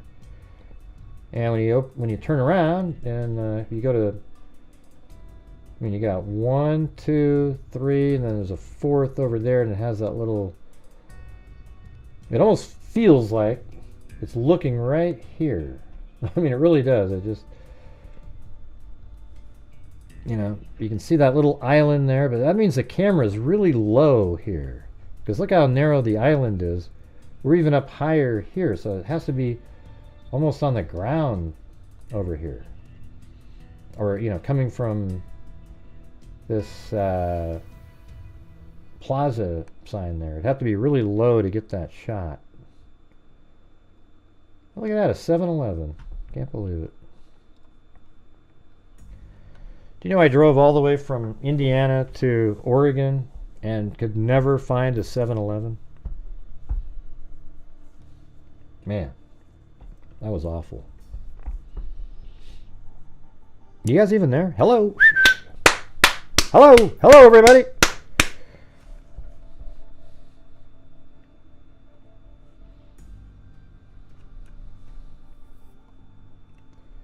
Yeah, so we got the, I think that might be it, though. I wish there was just a wider shot. We might be able to see it.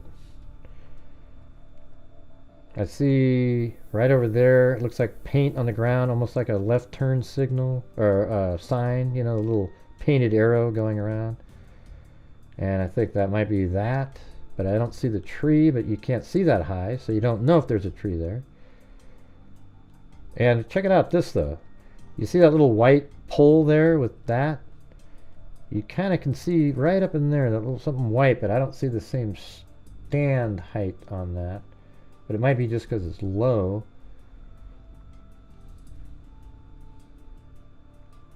God, it just feels good. Feels like right. Feels almost like there should be a camera right on this little Bellezza sign. Is there any way to get in? Is there something in that parking lot there? No. Let me go right here. What time is this? It's August 2022.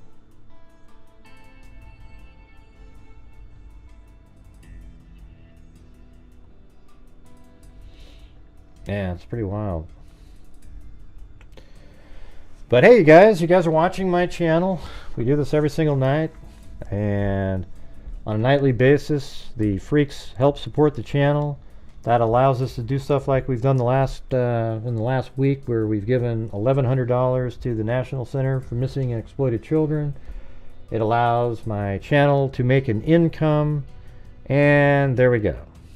It's how you survive on here. You guys are the sole source of the income generally here, although my videos lately are making some pretty good ad revenue. That's why I'm hoping to have a really good month, so we can even make a bigger impact like we were doing last year a lot of the times. Okay, so it's up to you guys to help support the channel. When you have 551 people watching, it should be pretty easy.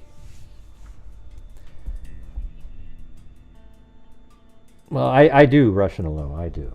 Yeah. I know you don't. I just showed you how you could see it. It's right there. See? It's right there. The camera's just low. I explained that already. So yeah, I rely on you guys, and that allows us to continue to do stuff like last year we gave $22,000 to the DNA fund for identifying Jane and John Does. We have our scholarship fund. And we just gotta, in general, keep on trucking.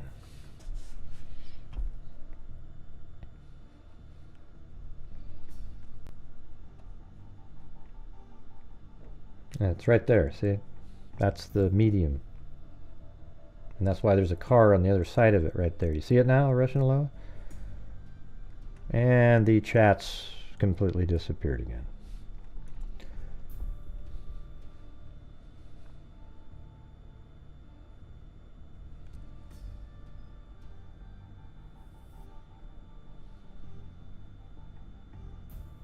Yeah, a lot of people don't give a nickel. That's why I'm trying to, you know.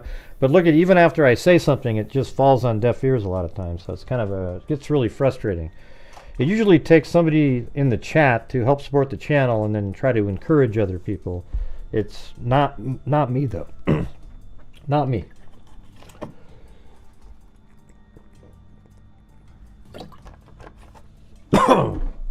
Man, my throat just got struggled right there.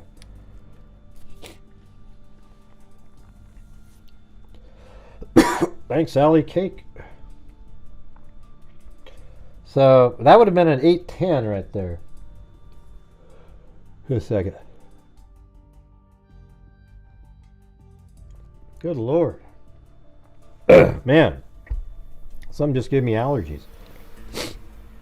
Thanks, Allie Cake, Joseph Brennan, and Robin. Jesus. That's wild.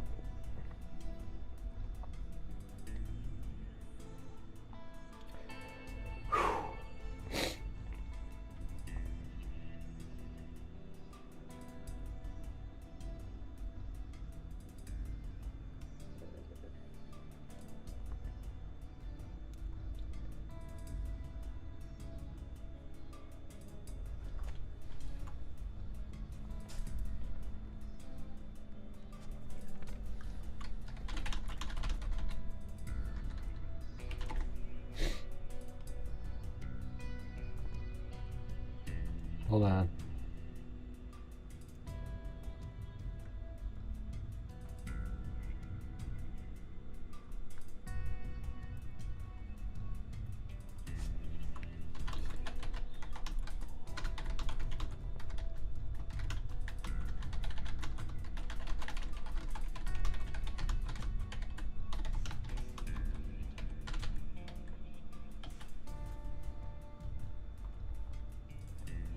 Yeah, let's see. Okay. Just checking out some emails here. Well, there you go. That was my spiel for you guys. Looks like it really had an effect.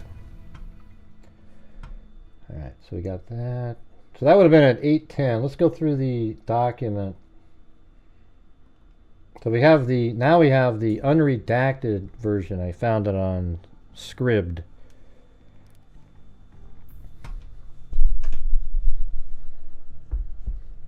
Alright, let's see. Your affiant in the course of the official duties has come to investigate on February 26, 2024 at 8 o'clock. A 13-year-old victim was reported missing by her mother. What am I supposed to look at, Cheryl? What am I looking at, Cheryl? What am I looking at? You want me to look at, what is it? And thanks, a blank slate and none your business. All right, we're slowly getting somewhere.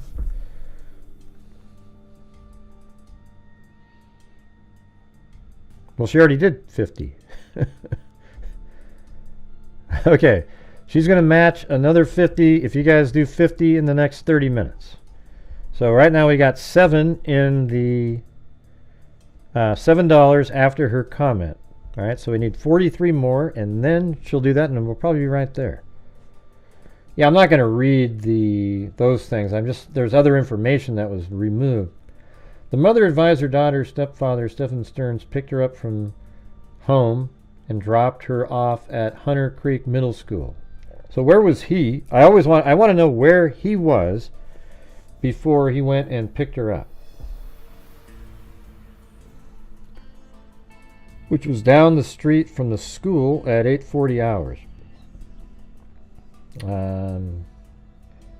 Let's see. Hunters Creek Middle School begins class at 9:30 a.m., just like we were saying.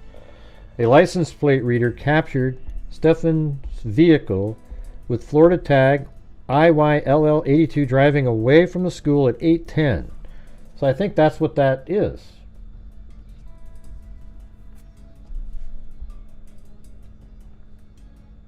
Don't you think? Like, I think that's what this image is right here. The license plate reader. I mean, this might not be, though, right? This could be... but look how low that is. This camera is probably 5 feet off the ground at the most.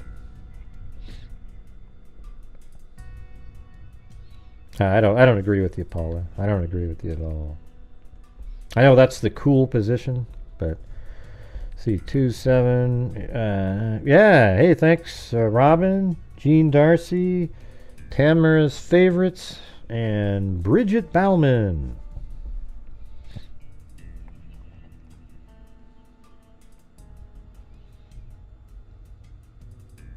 Yeah, she's not alive. She's in this vehicle, she's not alive. And in this vehicle, she isn't. So this one here, though,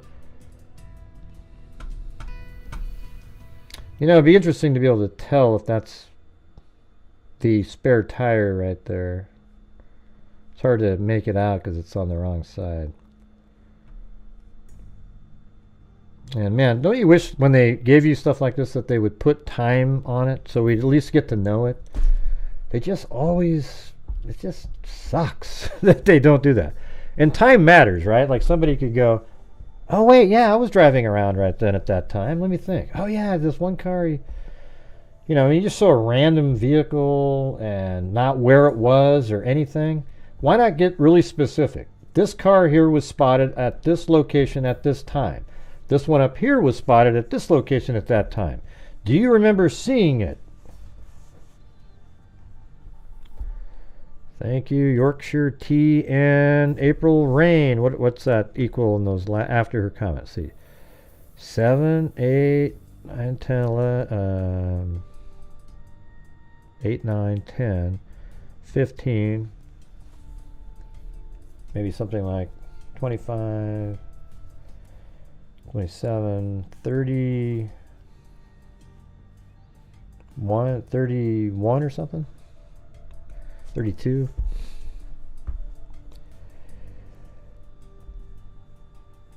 $18 more to go. Yeah, you think it happened in that car? It looks like he doesn't even have like a tank top on. Doesn't that look like a...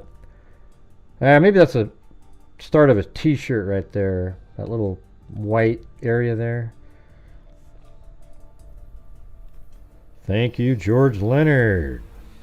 And thanks, Sharon, for doing the matching.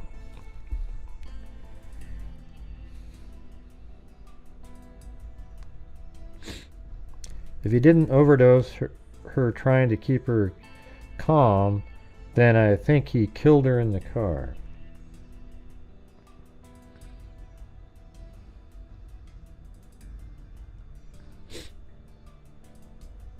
So it's weird. That means she's in this car dead. But let's just say this is at 8:10, okay? So let's try to figure something out here. Hey, thanks, Kimberly, on PayPal. I was just looking for something here. So anyways, at 8:10, it's driving away from the school. But we know at 8:19 he shows back up at the... I guess what we could do is something like this. Let's try it. Let's reverse engineer and predict that he drove down that road right there. So if we go back here, let's say that... so he might have came down, turned here, and maybe went up like this and then in. All right. So let's use Google Maps because it's better on there for...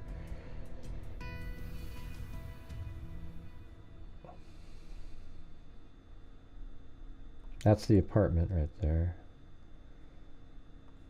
Right? Yeah. And then there's the gate that comes in. So let's say that that's the camera that picks him coming back up at 8:19. And we'll start right here. So we get directions, go here.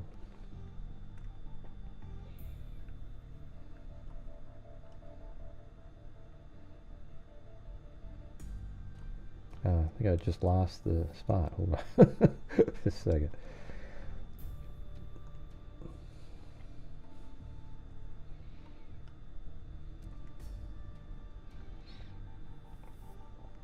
Get directions.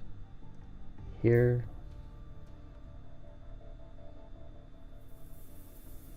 I don't know, is that a road that you can take?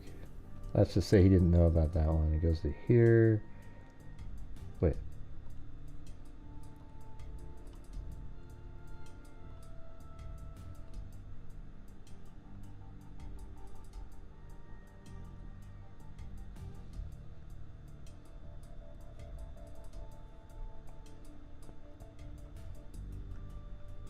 Yeah, that's not the one. Oh, Jesus, you guys. Right there. Oh, jeez. Why do you guys make it like that? It's crazy.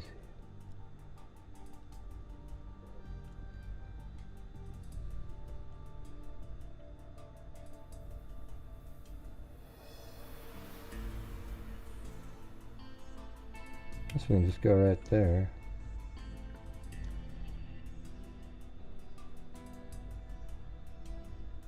So we need to go back 9 minutes. So that's 8 minutes. So let's just say it was okay. We 8:19, and then at 8:10 it was on the reader. So we need to go 1 more minute up the road here.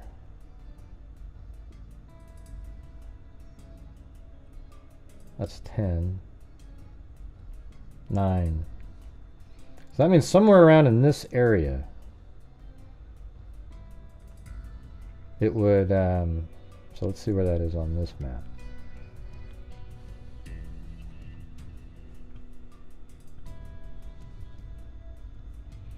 So I had him going from here down to there, then up this highway. Alright, so then it goes way all the way up to there. So somewhere right in this area right here. This is one of the ones I was looking at manually earlier. So you go right down into here.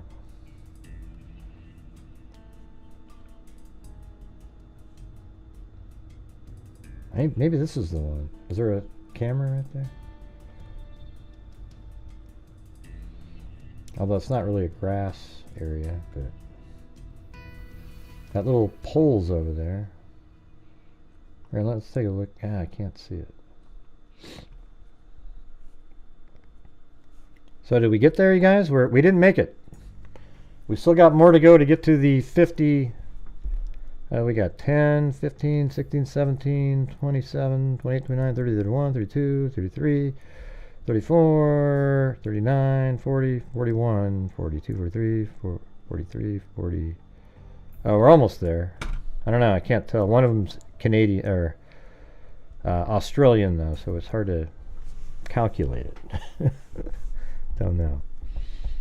I think it's close though, right?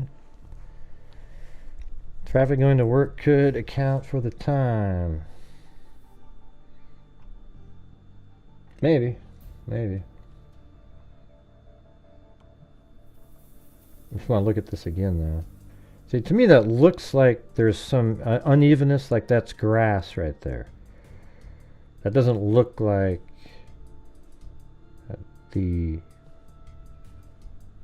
this right here.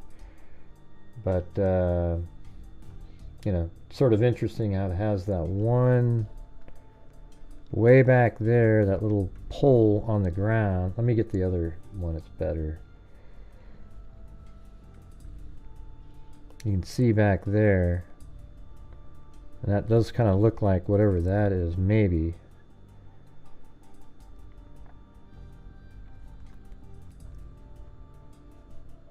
And that one has a speed camera on it.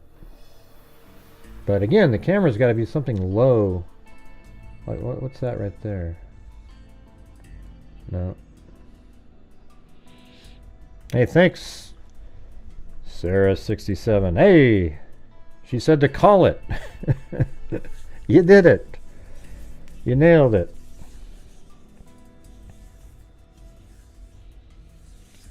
Little Fools thinks it's only in war. There's millions of other scenarios. Oh yeah.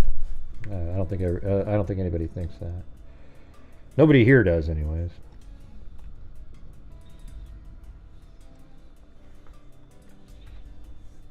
Well, actually, I have it backwards, so the car would be going this direction.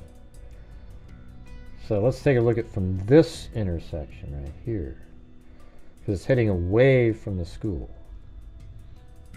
Well, this ooh, now that one's got the little grass thing there, and that looks more accurate. 5 lanes, 1, 2, 3, 4, 5. Because I was looking at that, and I was seeing a minute ago when we were doing that again. I was thinking, okay, here's lane number 1, 2. That car's in 3 there, and then there's another lane right there, 4, and then in the 5th over here, the turn lane, there's a vehicle. So let's just hope to God from this shot right here, when we turn around, there's a camera sitting there. Okay, everybody? Oh, God. There isn't one. What's that right there, though? Is that something? What year is this? September 2022. They may have put one in. But that house, that looks very close right there. I mean, look at this. Let's open that up again. You got the grass divider there, 5 lanes, and it looks like there's even a turn arrow right on the ground back there. And there's one right there. Let's take a look and see if there's a little white pole on the ground. Maybe that'll be the clincher that it's not. Come on. That's another one of those types. But that would be the side that it would be on, because you're heading away from the school this direction. And that's exactly 10 minutes prior. Actually, yeah, 9 minutes prior. Now, I guess there could be if it was a little bit slower, the car would be a little bit forward of that. And this is where there is a plate reader right here, apparently, but we can't see it. So it makes me wonder if the street view is too old and the camera was put there kind of recently.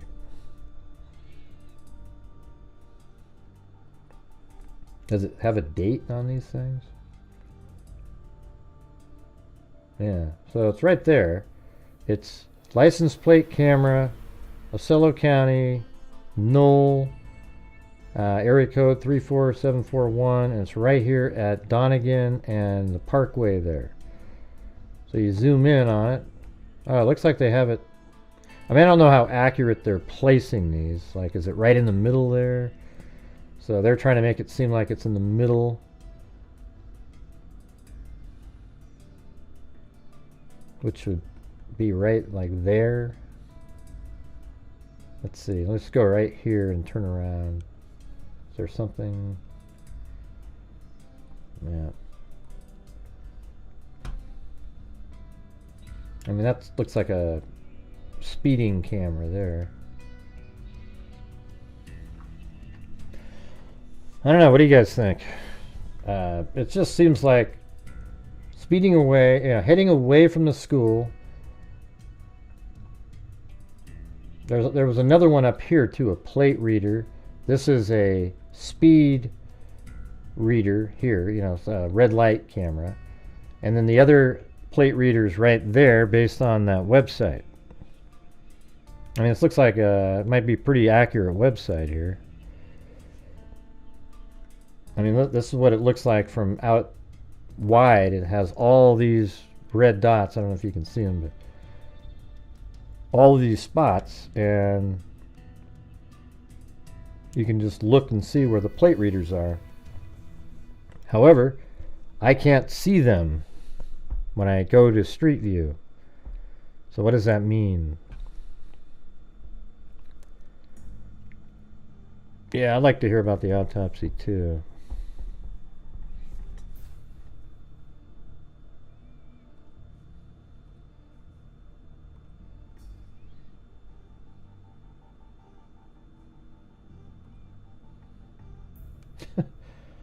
Oh, Jesus. Oh, man. So the behavior panel weighed in on this stuff? Ah, God. Oh, my. Oh, my. Oh, my. I mean, that'd be interesting to see what they're saying about her, because they usually pick cases that are really, the answer's already known. I wouldn't be surprised if they're more on the mother's side. Okay? In this one, because she hasn't been found guilty of anything yet. So it wouldn't shock me.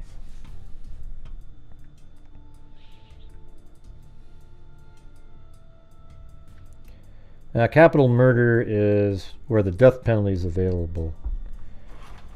It means that you've met some special circumstances that rises to the level of having, the death penalty be available. But what's weird is he hasn't even been charged with murder yet. Stefan, right? Have you seen him be charged with murder? Because I haven't seen that charge yet. I think it's funny, though, if you guys really think about this. Don't you think it's funny how, the conspiracy nut jobs that always show up on these cases? They're always here telling everybody, oh, yeah, ooh. You'll never see them say the same stuff when it's a pedophile as the guy on that side, right? Even if the circumstances were exactly the same. Now you might say that with Richard Allen's case, but it doesn't have the same factual elements as this one. But they never show up for this because they know that it doesn't look cool. So they always pick the one that's a little like they can get away with it, and it's crazy.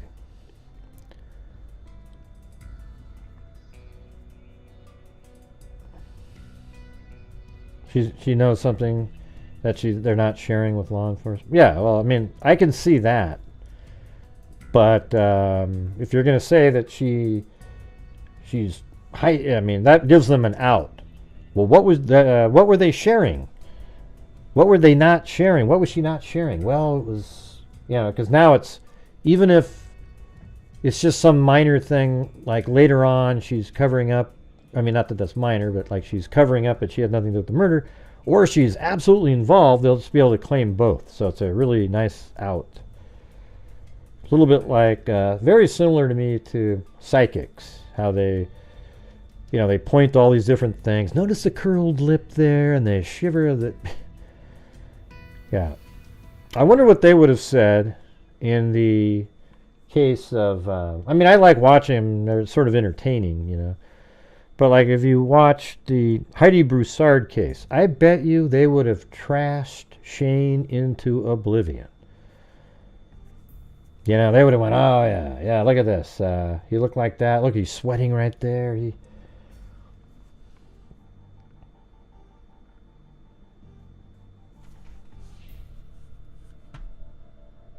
What? Somebody sent me something. Hold on.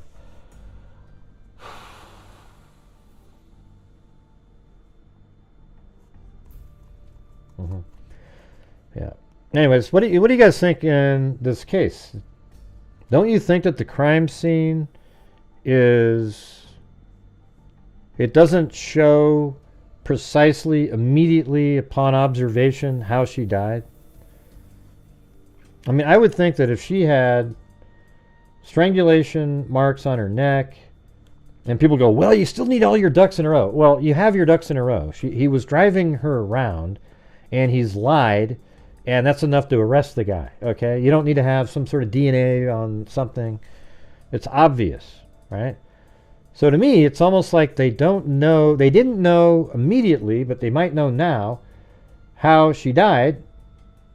But even if they know now, isn't it strange again that they haven't arrested? So I'm wondering if it's going to be something like, because in that documentary that I was telling you that I watched, that guy drugged her too, and she was 12 years old. So, was he drugging her all the time? And then maybe he tried, once she turned 13, he tried something when she... wouldn't that be interesting if that's what it is that all the other times she was always drugged and out of it. But then now when she's 13, she's an adult in his mind now. And he tries again, but this time maybe with, I don't know. If you're going to say without drugs, but wouldn't that be crazy? But let's say he drugged her again, and something happened and she died from it. You know?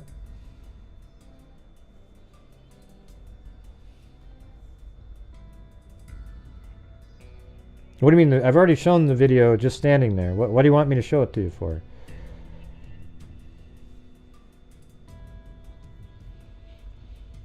But so what if she died of drugs that he gave her, and then he sort of panicked, and he might have even said then I could see the mother almost being on board too, a little bit of disposal, because it's like maybe, oh wow, so it was accidental, but they're going to make it look like okay. Yeah, so it makes it so it's not like direct homicide, but this is the problem. We're not getting the autopsy results or anything like that. So if we had those, we wouldn't be able to keep speculating on stuff. What are you talking about, Georgina? Nobody knows what you're saying. What are you saying? How do you know? Jesus. Because it shows her crossing her hands behind her back, her butt, and then her front, and you can see him literally, a reflection of him in the window. Yeah, I don't know. I just have the video where she's standing in front of her cake. And I think I saw what you were saying. I didn't think it was him. Your friend's niece died at 9 years old from exactly that. Drugging and sexual abuse. The mother knew nothing. Oh, really? Interesting. So there you go. There's an example right there. So do we hit the mark in the half hour? I think we did. I don't know. It's hard to tell.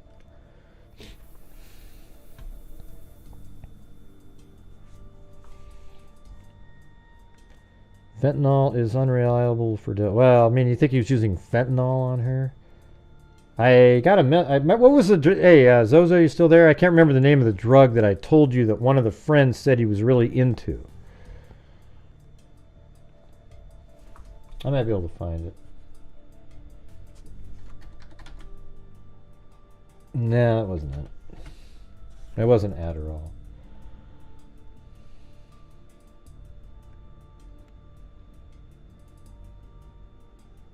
On tomorrow we're going to have on Erica Pillsbury, the mother of Mercedes Vega. What do you mean? You talked about it, Zozo, and you even mentioned the name of what it's called over there. What are you talking about?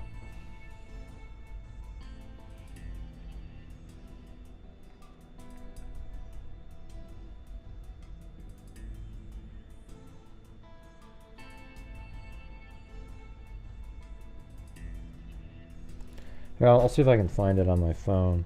No, it's not Adderall. Sorry, guys. I'm talking about a friend told me, not what you want it to be, okay?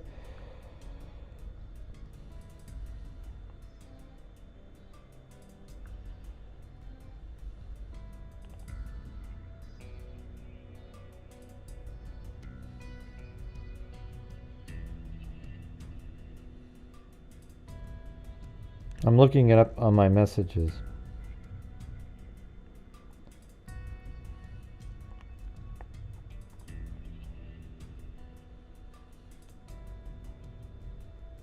Yeah, that's one. Zapaclone or something like that. He said it makes him... Where the hell is this?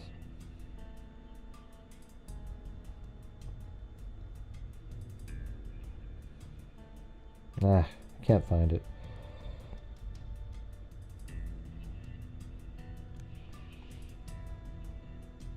Yeah, so it's a drug that make somebody like really sleepy, and he uses it on himself and says, wow, this stuff's really strong.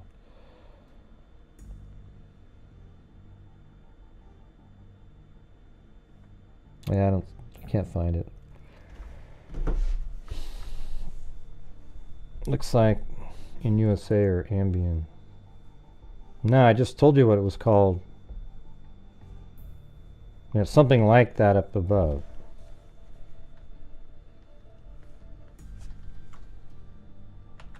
Isn't it in our chat? Can you maybe go up and try to find that? You're better at searching.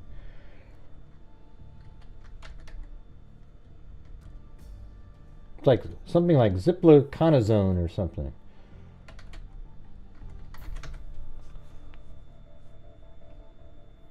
No. I can't find it. Zolpidem. I don't know if that's the one. Zopiclone. Is that it? Yeah, that might be the one. Yeah, dosage, side effects. Medication used to treat sleeping problem called insomnia. There, that's exactly the one. See, it treats insomnia. So that means like if you can't sleep, you take this and fall asleep, right? So then helps to reduce the amount of time it takes to fall asleep. Increase the amount of time you sleep for. It works by binding to receptors, blah, blah, blah, blah, blah.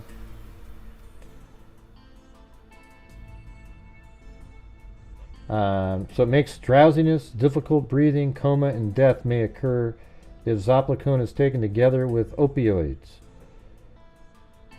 Huh. Wow. Wonder if that happened. Zopiclone and opioids should only be used at the same time when other treatment options are inadequate. Well, I think if you ever told me if you take it together you could die, and you say, well, other things aren't adequate, I still wouldn't take that one. Some studies have shown an increased risk of suicidal ideation, suicide attempt, and suicide in patients. Hey, maybe that's that whole woods thing. Before taking zopiclone, it is important to make sure that you have at least 7 to 8 hours of uninterrupted sleep to help reduce the risk of some side effects. Who should not take it? You have a problem that causes severe muscle weakness. Your lungs do not work properly. You have a problem where you stop breathing. Apnea. You have severe liver problems. You are under the age of 18. There you go. The safety and efficiency or efficacy of zopiclone in children and adolescents aged less than 18 have not been established. Alright, so it says sweating, headache, faster heartbeat, a lower level of awareness, nightmares, being more sensitive to light, relaxed grip on reality, numbness and tingling, aching muscles, stomach problem. In rare cases, fits, seizures may also occur. So anyways, I thought it was interesting that the friend mentioned that specific drug there.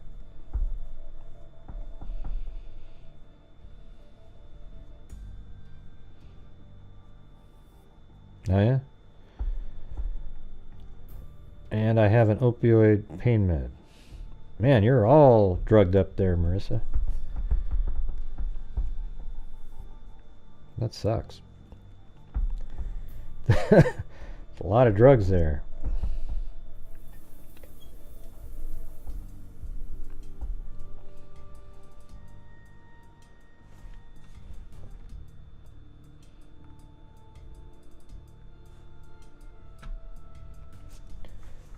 Let's see.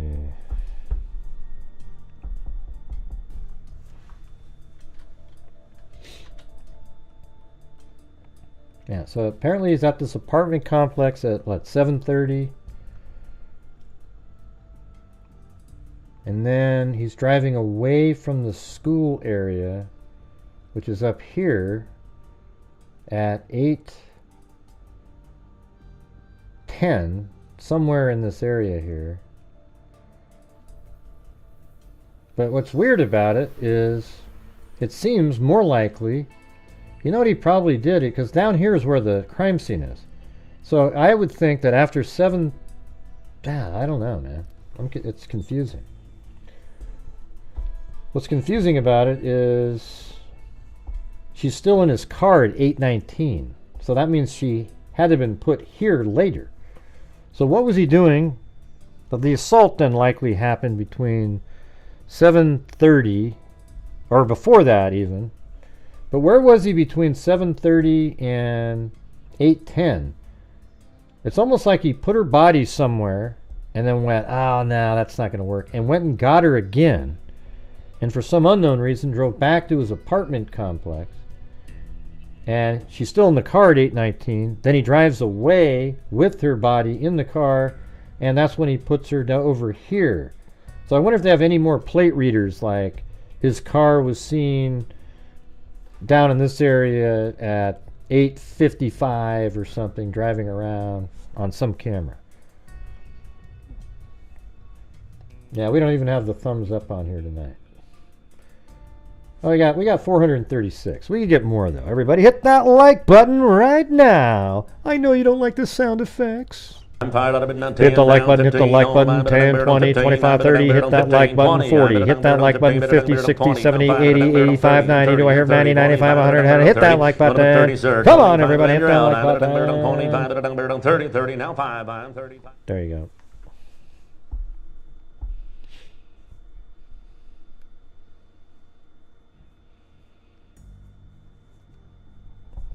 You did it? All right, good job. So what do you guys think about that? Isn't that weird, just thinking about the timeline like that?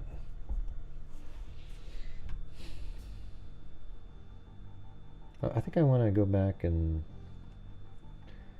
see in this one.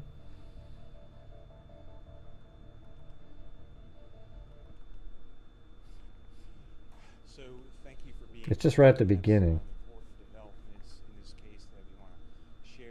Our community. Is this the I first wish we were here to tell you that we have found Madeline, but we have not found her. Last night, detectives from the Kissimmee Police Department, crime analysts, and specialized team members have been working nonstop at the time, and that's Stephen Stern on the morning shred of evidence. Our detectives have determined that Madeline was never dropped off on the morning of February 26th near her school. Instead, we believe she was already dead at the time, and that Stephen Stearns moved her body in the early morning hours on that day.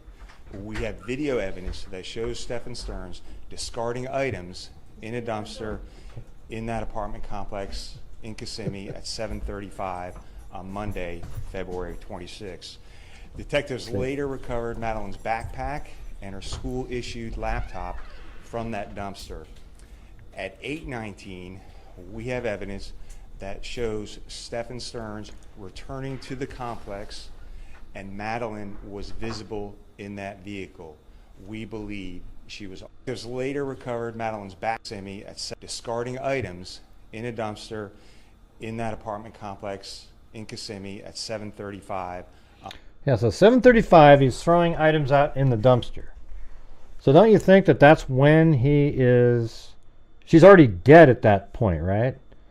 But it is possible that he was throwing those away in advance. But I mean, that's kind of dumb, right? Like, oh yeah, yeah, you keep getting ready for school. I'm going to go outside and throw stuff in a dumpster.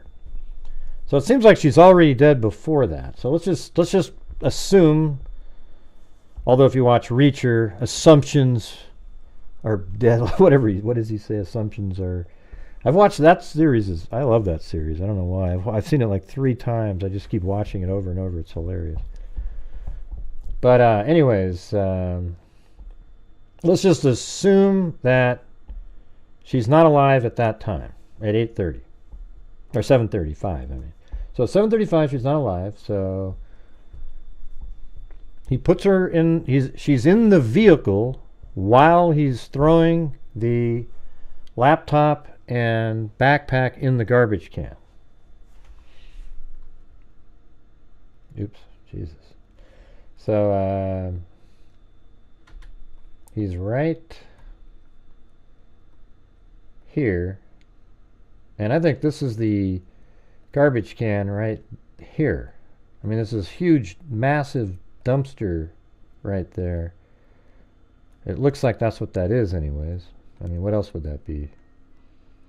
And I can't find any other dumpsters around. So let's just say that that's the dumpster, and there's a camera that films him throwing something away. I mean, I don't know where the camera would be for that, but maybe there's another dumpster we're just not aware of. But so he's throwing the backpack and the laptop in a dumpster, and she's already in the car, and then so he pulls up like this, and maybe they just see him on camera driving like this, and they realize, well, the only reason you'd go there is to throw something in a dumpster.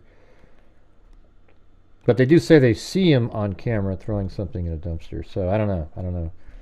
Anyways, but so at that point you'd be driving away. It'd be no like right at the same moment, 7:35, you're leaving the area. But then at 8:10, the car is coming away from the school here. But 7:30, man. I mean, her school starts at 9:30, and you're going to bring her there at 7:30. Now, somebody said, well, they have early breakfast there first. Yeah, come on. So anyways, 7:35. You drive way up. I mean, you must be up here somewhere. Were you going to try to put her by the school, or did you do that somewhere, like in the, I don't know. And then at 8:10, he's driving back this way again with their body still in the car. So here's what is a possibility. That she was still alive at 7:30, but drugged in the vehicle. What do you think of that? Like, she's drugged in the vehicle, and then between 7:35 and 8:10 is when the assault of her happened. And then he realized, or whatever it was, he maybe killed her at that point. Because he wouldn't want to be driving around with her in the car originally. But then, did he go back out? It's just weird to me that she's still in the car. They said that he went and moved her.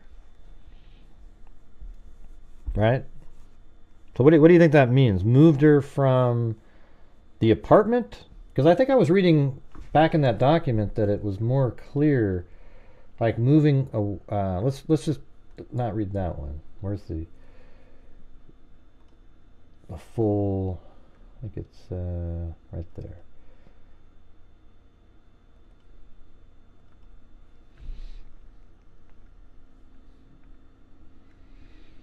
Well, we're in one of those. Say no to lulls, everybody. Say no to lulls.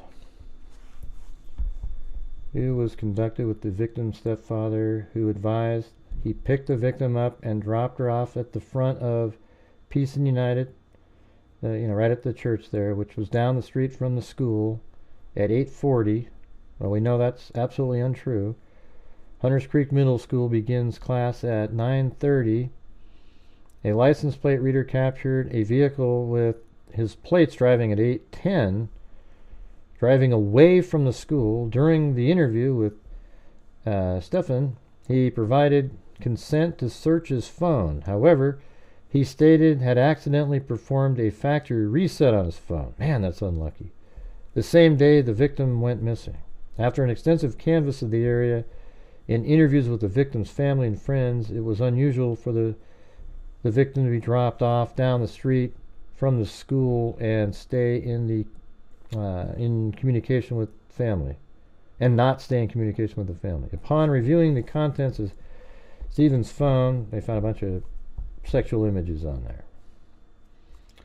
I thought I read somewhere. I read in an article. I don't know exactly where it was, but they were saying that. What was it? Something about the apartment. It clarified something that I was wondering about. Like, they think that... No, wait. I think that he said he moved her body from his Kissimmee apartment into away somewhere. See, I think that's how it was worded where I read it. Is that right? When it said he moved her body, it was from their apartment in Kissimmee. Because I remember we were wondering, or maybe it was about the garbage can was definitely in their apartment complex. Maybe that's what it was. So I don't know where the movement was from, but the movement likely was between 7:30 and 8:10 is when her body might have been moved from a previous location. And you know what it really could be is that, I mean, do they have any evidence, I guess, that he was driving around even prior to that? Because I was telling you guys the other day that at 4 something in the morning, he was using his phone on an app out there known for pedophile usage. And it was like 4:50 in the morning. So what was he doing on that app just prior to him putting her stuff in a dumpster? I don't know. I don't know if it was I don't remember what that was. It could have been in the answers for that. I thought I just read it today somewhere. Anyways, you guys want to do where you can call in? Try to add in, try to figure this stuff out. What do you guys think about when was the movement? Moving her body. Because they say when he got back at 8:19, I mean, where did, must be, so it has to be after 8:19 where the body was placed where it was eventually found. So that's a 20-minute drive. It must have been around 9 o'clock in the morning. Something like that.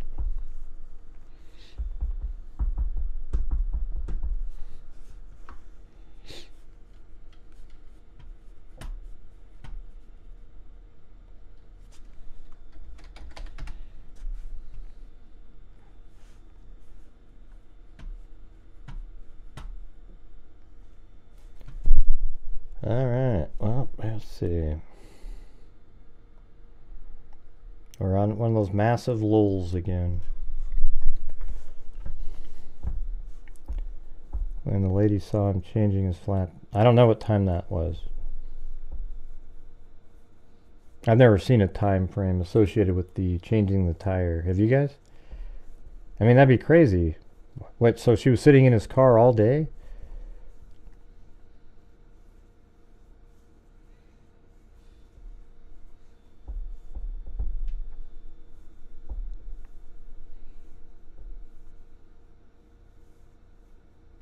Threw away her stuff and then drove towards the school for an alibi. That doesn't make any sense. He threw away her... Oh yeah, you mean at the 7:35 time. He threw away his stuff. And yeah, so he was up there to make it seem like he dropped her off at school, but she was still in the car. Yeah, that kind of makes sense.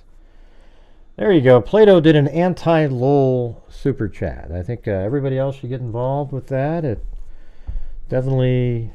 It's always good to have the anti-lols. I don't understand how the mom had no clue he was murdering her. Well, what if it was drug related and she just kind of died? You know, like more of a quiet situation.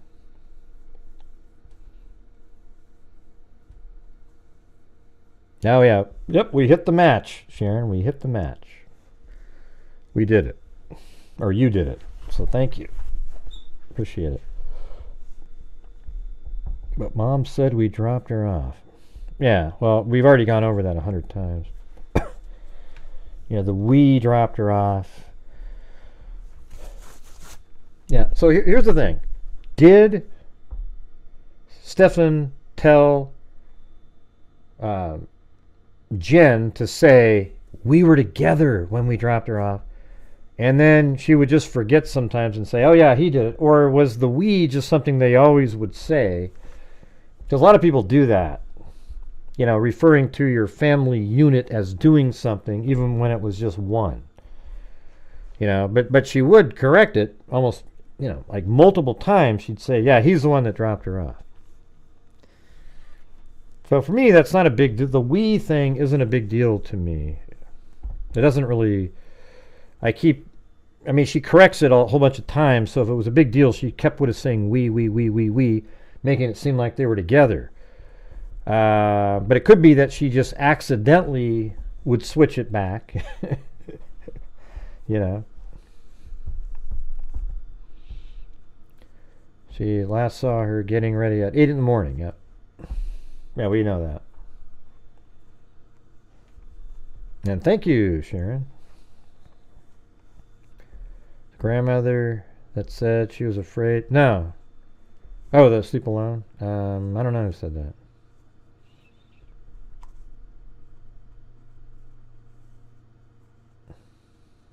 Drugged. I don't know. I mean, sleep alone, so I mean, he got to sleep with her.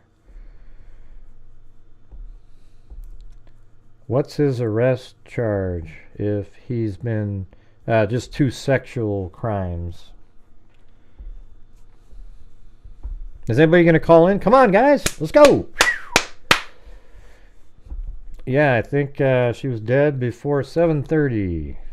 He threw away her stuff, then drove to the school for alibi, and then went to dump the body somewhere. My opinion. Yeah, I think she was dead by 7:30. 7:35. I mean, I guess it could be 7:30. Well, thank you, Sharon Gornick. She got her matching, and boom. Let me turn on the, I want to hear that one now. So she wouldn't be alive by 7:30. So it's more likely she died in the earlier morning hours. I mean, I can't, I'll show you this comment that I got. So let me show you. From this guy, he's really good at, you know, he's different. Whoa, hold on. That is sure. Okay. He actually told me, remember those links you showed me earlier? So he told me exactly what that was. I asked him. Like where they came, how that was got. Let me scroll up here. I'll read this part.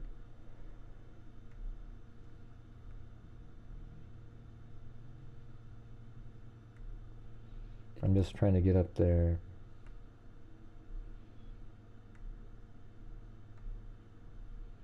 Yeah. Well, further up than that. Ah, Jesus! Ah! God, freak me out. Hey, you got me again. You got me again. Holy crap. That like hurt my hip. Shit.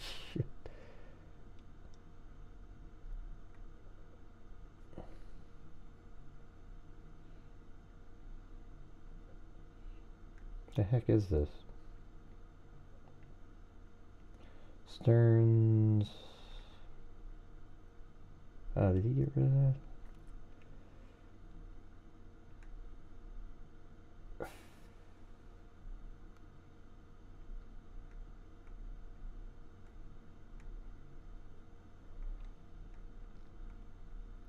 I'm just trying to find this thing that he showed me.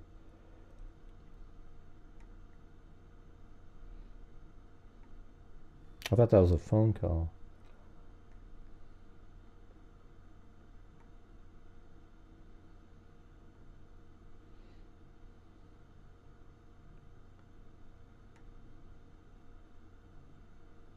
All right, he said Stearns has a Telegram, you know, like account, right? And it was last active in the early hours of February 26th. At 4:49:05 a.m. Okay, and that's one of these accounts that is associated with. Let's see, how did he word it? He says, encrypted instant messaging that has a complex corporate structure of shell companies to delay complying with government subpoenas. The service is a magnet for pedophiles, individuals who take pleasure from animal cruelty and other illegal activities. All true. So isn't that crazy? At 4:49 and 5 seconds, he was using one of those accounts early in the morning. So what was going on at that house at that time?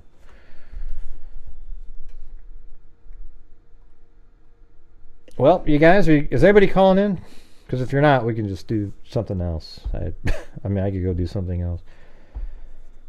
I thought Vinny said they had her birthday party on a day that wasn't her. Yeah, we know that, Russian Low. It was on Sunday, and the birthday was on the 22nd.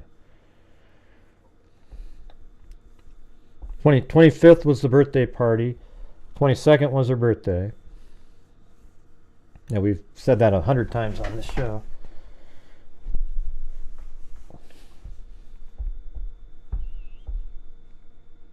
Can you guys not see the phone number on the screen, or was the mom at the birthday party at all? I don't know.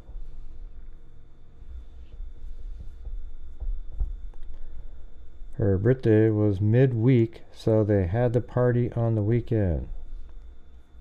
Yeah, we know. We've gone over that like 9,000 times already.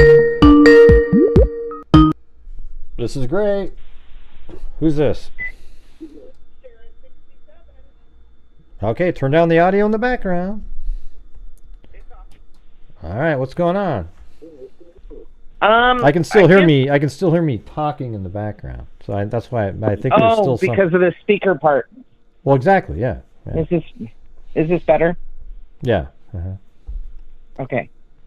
I am wondering why she was in a different district of schools. That's my main thought today on other thoughts, but well, it's pretty close. She was in a totally different school district than her home. Well, maybe she was already in a different school district, and then she moved, and it was close enough where they gave a waiver, or didn't really, I don't know. I mean, is that a big deal? Yeah. I mean, what nefarious sort of, what does that mean to you? Like, why is that something strange or sort of like connected to the case in some? Would add deception in the mom going public. I don't know. It just all seems so weird, and why she needed rides to school, right? She couldn't just get on a bus. Mm-hmm. I know, but I mean, what nefarious, like, what intent would there have to be for something like that? For their, what are you picturing? Like, oh wow, she's in this other district, so they could do fill in the blank. Because what I'm trying to do, I like to do is try to narrow down like something that's meaningful. So I want you to. So she would have to use an address that was in district, right?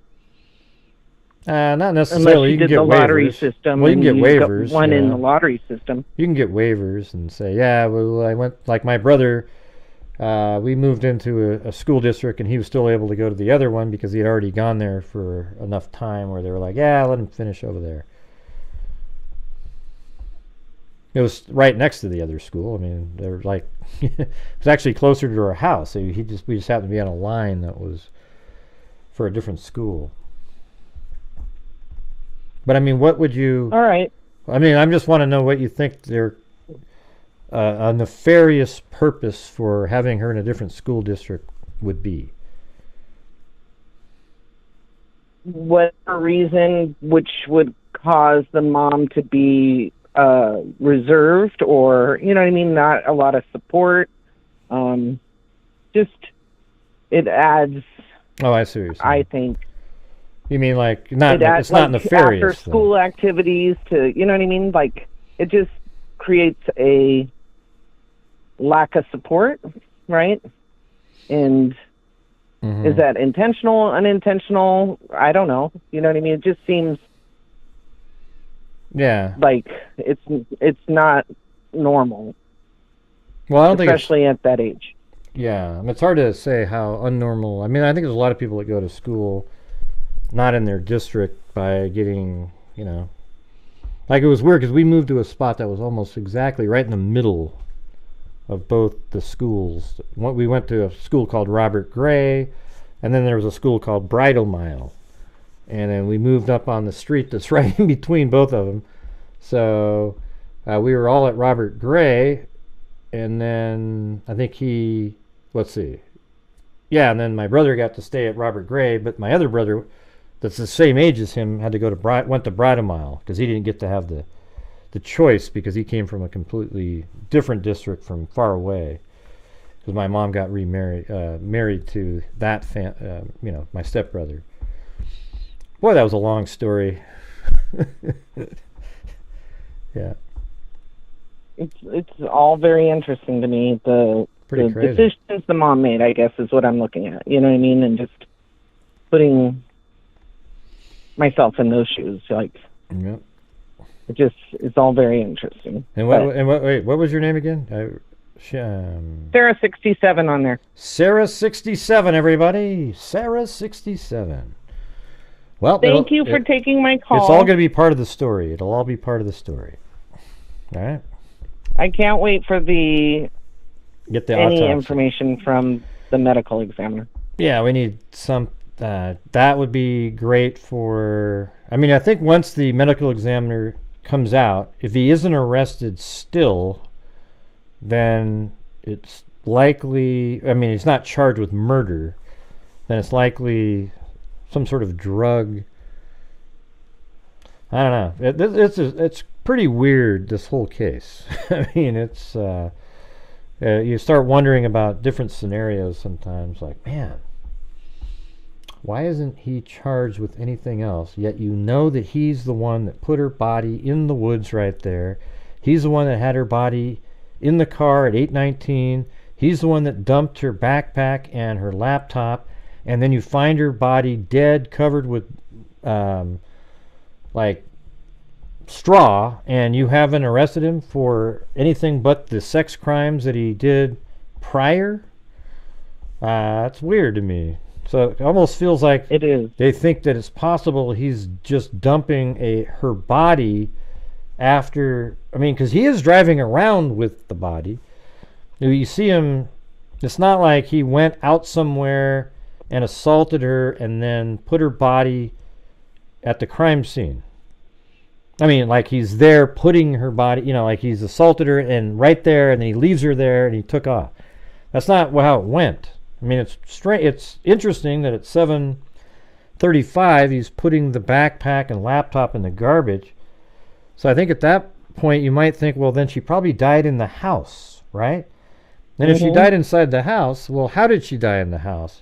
And that might be the part where they haven't been able to figure out yet in a way that connects it to it being a murder at that point. See, that might be the problem, because it could be like, well, he should be charged right now also with desecration of a corpse, right? Don't you think? Because he took her body and he put it somewhere, and right? So he should be charged with that already. That should be something for certain. That's what a lot of people who dump bodies that have already died from a drug overdose, they get charged with things like that. So why isn't he charged with that currently? I mean, that should be part of the charges. You should have the 2 sexual charges and that for certain, because he is the person who put her body there, right? Yeah. All I keep thinking is I have a pellet stove, and my bags of pellets are 40 pounds. So 3 bags of pellets, I couldn't move them by myself. Oh, you're saying she weighs, well... She weighs 110 for sure, but she looks like she weighs more in that last birthday photo. Yeah, I mean, but he doesn't seem like he's like weak or something. I mean, he seems like he's a normal. I mean, yeah, I don't know how did he carry her over his shoulder or what? I mean, how did he get her from the car the 20 yards to those bushes over there? Don't know. Well, I was watching the helicopter footage, and it did look like they were trying to stay away from maybe a dragging.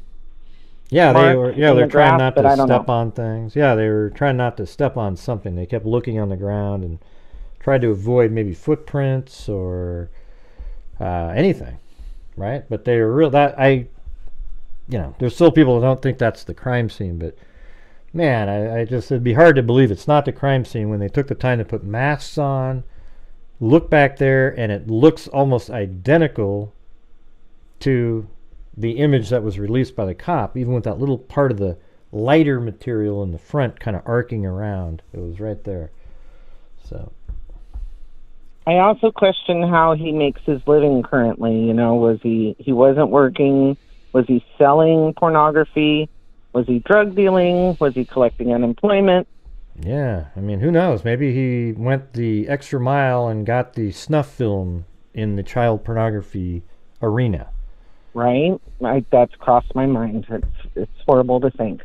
Yeah, I mean, because that's actually a product that people are desiring, and I think they probably pay the biggest bucks for something like that, which is really weird. It's like, what possibly could be exciting about seeing that? See, here's the thing, is anybody who thinks that is exciting or something that you are attracted to is seeing a little kid getting killed or something, you should just be immediately executed or something. I mean, there's no redeeming qualities whatsoever that you have. You know, it's just, it's ridiculous. I don't know, man. Makes me angry. I wonder if your friend could find the stuff that he actually uploaded. That would be amazing. Well, I mean, there's also, I guess there's people are posting stuff about sites that he was interested in. You know, like there's some porn sites that he was on and various other sites, and some of them you can go to and there's like little anime versions of himself, etc. So there you go. It's all very interesting. Yep. Well, thank you for calling in. Okay. Awesome. Thanks. You guys have a great night. All right, have a good one. See ya. Yeah. So look, he's even got an eBay account. Electronic, what did you get there?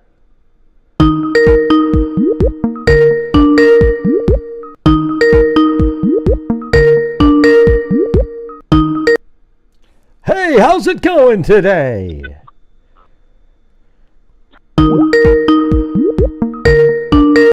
Hello. Who's this?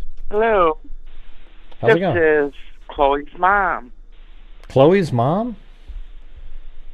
Yep, this is Chloe's mom. Let me guess, you have a child named Chloe. No. A dog? Okay, that's right, a dog named Chloe. That's why they call me Yes. an absolutely a super sleuth. Because you have a dog named Chloe. I know, I have a dog named Chloe, so you have a dog named Chloe too. Yes. Oh, that's awesome. German short hair pointer. You know what's weird? How I got the name for my dog? I made a community post and I said, I put a picture of her on the screen, and somebody out there, I don't even know who it was now, and I went through all the names and somebody put Chloe in there, and I go, oh, that's perfect. That's like a perfect name for Chloe, don't you think? Yes, it is. Mm-hmm. Yes. Before I even got my dog and went and picked her out, we knew we wanted a female, but I already had the name picked out. So that's, yeah. She was Chloe as soon as we got her. Yep. So what do you got? What do you got? But the more I think about it, I think this drug thing is probably the cause of death. Because they're so silent. Like, I do think the mom knew. Do I think she was involved in a murder? No. But the thing is, the more it goes out and out, and like they're saying they're waiting for the truth, you know, they're seeking the truth. And we know toxicology takes a long time, like at least, 6 weeks? So I'm thinking it really could have been maybe he drugged her to do whatever he wanted to do with her, but maybe gave her too much of it. Yeah, and then she dies. Or he did it on purpose, too. Maybe he could have purposely drugged her to kill her, you know, whether it be maybe in a drink, a pop, and maybe the mom. I mean, like the mom wouldn't like necessarily know, and she probably wouldn't know. She drank it and went to bed, and then he did whatever, and that's why it's either that or they are seriously investigating the mom. You know, that's the only. Well, it's interesting that like, at 4:49 and 5 seconds, he's on that app. So what was he doing? Yes. Where he's on that. Exactly. That's what. Yeah. What is he doing on that app? Yeah. That's what I'm saying. Do you think they would be able to retrieve that to see what he was doing on it? Yeah, probably. Yeah, probably get that information was sent along to police and everything. Yeah. Right. Yeah, that's what, because that was the whole thing. So that's why I'm thinking the police haven't like necessarily charged him with the murder, capital murder, whatever. Because like you have to prove, right, that he gave her the drug. Right? Wouldn't we have to prove that to say, and that he intentionally gave it to her to kill her? You know what I mean? This is where that's where my whole mind, now I started thinking about, like, toxicology. Tomorrow will be 1 week since they found her, and I'm sure they did the autopsy Saturday morning. So they would have known, like, if it was blunt force trauma, strangulation, knife, gunshot wound. Well, it seemed like you'd see that right off the bat. Like, you'd see the strangulation mark. That's what I was saying the last couple of days, is like you'd see the strangulation marks, you would see a gunshot wound. Right. It's bugging me that they haven't charged him with like desecration of a corpse, because he's the one that put her there, and they know that, right? He was the one changing his tire. Yes, right. They seen her in the car with them, and he's changing his tire, and right where she's found. Yeah. Yep, and that's they haven't charged him with zero. That's why that makes me think that there was something other than visible that caused her death. You know, like drugs. That's the only other thing. Or they're investigating the mom more to figure out. But I still wouldn't think that would have anything to do with his charges. I think they would have charged him already and then maybe brought charges onto the mom later, because they can always add her. They don't need her to be able to charge him. You know? That's why this whole, I think it's all, now that I think about it, that it's all coming down to a drug thing. Like, he drugged her.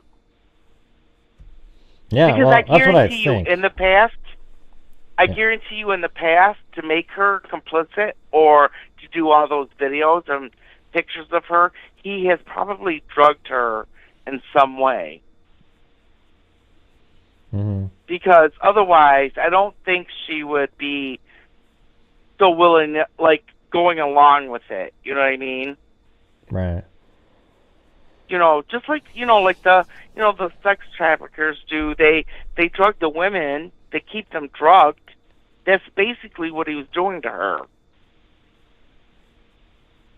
Yeah, it's hard to. Well, I mean, he may have been drugging her over time. We don't have any information knowing that for certain. Right. We don't. That's what I'm saying. That's probably. That's why I think it's more of the drug thing, like you said, because there's way too much evidence, though, to put him as the person. Because he threw away the backpack, the Chromebook, he discarded her body, he had the flat tire. Everything is lining up, but they still haven't charged him yet, because I don't think not that they can't charge him with murder, but they don't know, like, what was the cause of death or the manner of death, because they don't have the information. It wasn't like immediately apparent. Right.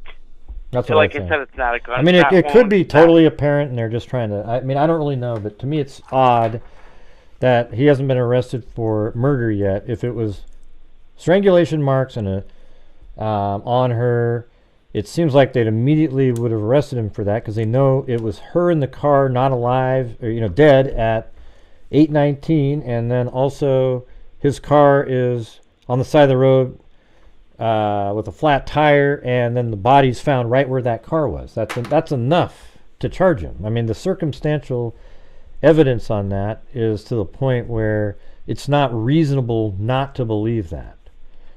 You know, anybody. But here's the problem: is there's people in society that are so stupid that if you told them that, well, listen, jury. There's people like the clown out there, the guy from the UK, all these wacko, crappy-ass YouTubers out there. If you told them, well, yes, she was seen in the vehicle, not alive, they'd say, how do you know she wasn't alive still? How do you know? And then you'd say, well, his vehicle was parked on the side of the road with a flat tire right where her body was found. Well, how do you know it wasn't? And they just go on and on looking for every out possible, but it's not reasonable to believe that. That's the thing. But people think it's reasonable to question every single thing on a ludicrous point. You know, that's what it drives me crazy on YouTube. That's why YouTube is a place where the winners seem to be the people who come up with the craziest conspiracies. Like I heard today, hey, look at, now I bet maybe she was the little girl at the church. And everyone's like, wow, you're right, man. Maybe the mom was the girl at the church. And I guess it's quote possible, but my God, I mean, that would be the most incredible thing ever, that they really was we, and then she got out and he went over there to make it look like that, you know. So I don't know. Yeah, and great, and the whole thing. But the only thing that bothers me too about the church thing is the mom said she didn't see the video, but her sister did, and her sister said it was Madeleine. Okay, how can the sister tell you that, but then you get on national TV, you tell us that, but law enforcement says it's grainy. You can't make it out. Yeah, it was weird how they said they were unable to determine, and yet they say that it is her in the car dead when he's in the parking garage. So that means you are able to determine. So the thing is, at 8:19, you see her not dead in the vehicle. So now you are able to determine that's not her at like 8:45 or whatever it was. Exactly. In the church parking lot, but I think it was 8:45, 8:50. But he still worded it by saying, "Hey, we weren't able to determine if that was her or not." Well, no, you are, right? Because you said it was her dead in the car at 8:19. Yeah. So what did you put her on? Put her on some weird robot and had her move around there after she was already passed away? I mean, I don't know what the hell this guy, why he said it like that. It made me mad. I know. But sometimes I think law enforcement doesn't really know, like, what they should say or shouldn't say, because you got to remember, at this time, he was still out. You know, Stearns was still out. He wasn't in even on a scope, I don't think, yet, because, you know, they still... Like, he was on a scope but not scope. They knew he had threw the stuff away, but they probably needed more. You know what I mean? Mm-hmm. That's the thing that makes me crazy. But yesterday when you was doing the where she was found at, that's right where I thought she was kind of found at. But then I was saying it would make a perfect fit, because he would drive right in there, drive right behind those trees, dump her off, back out and leave, and that's probably how he got the flat tire. But that would mean that the gate was somehow open. There's a locked gate right there. Oh, okay. I didn't see. So he would have had to, in real life, like if that's there, take her body and throw it over this little fence, and then climb over and then pick her up again, or at least drop her over the fence. Right, because I thought there was like an opening to like where a tractor could go in and out of. Yeah, that's if the gate was open. Right, okay. I didn't realize there was a gate there. That's okay. I thought it was just like open so the tractor could get out and go back in. Okay. It looked like law enforcement had it open. I didn't realize that. I mean, it's possible it was open though, right? I mean, maybe they were doing because something. Because they got hay rolls right there. You know what I mean? So maybe they're coming to grab hay rolls. Why? I mean, there's not really a reason to close it. There's no animals there, no cattle, no nothing like that. Oh God! You know what's weird though? There are tons of animals back there. I don't know if they were. I mean, when that helicopter was flying around, I must have saw 50 turkeys and deer all over the place. I mean, it was unbelievable. Oh, okay. All on the same property. Okay. Yeah, I don't know what. Yeah. I mean, back in those woods over there was it was incredible. There was turkeys walking around. There was deer, etc. Yeah, but I was thinking yesterday when you showed that and you brought up the exact like photo where it was at and how you did I'm like, that makes sense because that means it was open. Like the gate was open. He could go back there, throw her back there, and back out, and then and come right out without being seen. Because at first when they were circling that house, I thought that's where she was. And when the helicopter kept circling the house next to this property, because it's all overgrown, there's no, it's like a vacant house. So I thought, oh, he dumped her there. But then when I seen you bring up where she was really found, I'm like, oh, okay, maybe that makes sense, because you can drive right into the driveway, drop her off behind the shrubs, come back out. But okay, yeah, I didn't realize there was a gate there. Mm-hmm. That's okay. Yeah. But it doesn't matter. We know he put her there, so it's just a matter of figuring out, like, the cause of death. That's the bad thing. Right. Because we could be waiting 5 more weeks.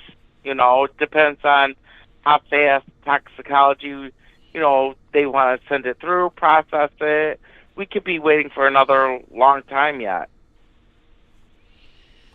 Yeah, But well, no. hopefully they get some answers soon. I mean, that toxicology reports take a while, and maybe that's why we're having this issue right now, because they couldn't find any other marks other than, nothing. So they're trying to figure it out, and they're like, oh, wow, there's something to do with toxicology, and they're looking for something. I don't know, but it just feels like they would have already that's what I was thinking. They would have already arrested him based on all the circumstantial evidence. If it was manual strangulation, they wouldn't even need to find the ligature or have DNA or anything like that, because you know that she was dead in the car, and you know that he drove her there. But I guess you could still argue, well, how do you know it was him that strangled her if she died in the house? You could make an argument, well, maybe maybe it was the mom and he was just dumping the body or something. That's what the argument would be, I guess. Yeah. But he's dumping. And they were so confident when they said that she was dead. They were confident that she was already dead. They were so confident in that statement. I'm like, how would they possibly? I thought maybe they seen like blunt force trauma, some kind of injury to her to say that, but I guess not really. Mm-hmm. Yep, but I don't think that's my opinion, is that they didn't find anything obvious. But I guess given the circumstances of the case, knowing that she was dead at the house, how can they be certain that it was him and not her, even if it's other things like strangulation, or even if there was marks like a strangulation? How could you prove that it was him and not her if it happened there? Now, if she was alive in the car at 8:19, I guess that wouldn't even work. I mean, did they have her leaving again? Because at 8:19, no, they only have him coming back with her. I know. So why don't they have him leaving it after that? I mean, they need to have him leaving that's again. That's what I'm saying. What do you mean? That's what you're Why saying? don't That's you what have her leaving him leaving in the first place with her, or leaving with her after that? Where is that camera footage at? Don't they have cameras at all the exits and entrances of this? I know it's a gated community. Wouldn't you think there's only 2 ways in, and like the front and the back, and then they would have cameras there? Mm-hmm. That's what I'm not understanding. Yeah. That's another thing. They don't have anything with him leaving. Oh, and why did he go back with her? It's like, why would you go back? I mean, you left once and got cleared because they didn't have any footage of that, but then you went back with her, and that's when you got caught. That's my whole... I mean, I don't know why they feel she looked like she was dead. I know he claims she was sleeping, but literally, it's 5 minutes from her house. Well, why would she be sleeping? Well, it was in the parking lot. The school. Well, no, it was 8:10 was heading away from the school, but they don't see her dead in the car. It's at 8:19 in her own parking, in her apartment complex is when they saw her alive in the vehicle. Right. Mm-hmm. I'm just, so. It doesn't, yeah. All right, well. It's not making sense. I guess we'll have to see what other people think too. But hey, I appreciate you calling in. Yes, Greg. No, I appreciate you doing all the work that you do on this and showing us exactly where it was at. I know the news report said shrubs, the local news down there, but some of the news reports was getting things wrong. Well, it is kind of like the shrubs. Lady said she was. That does look like shrubs. So that.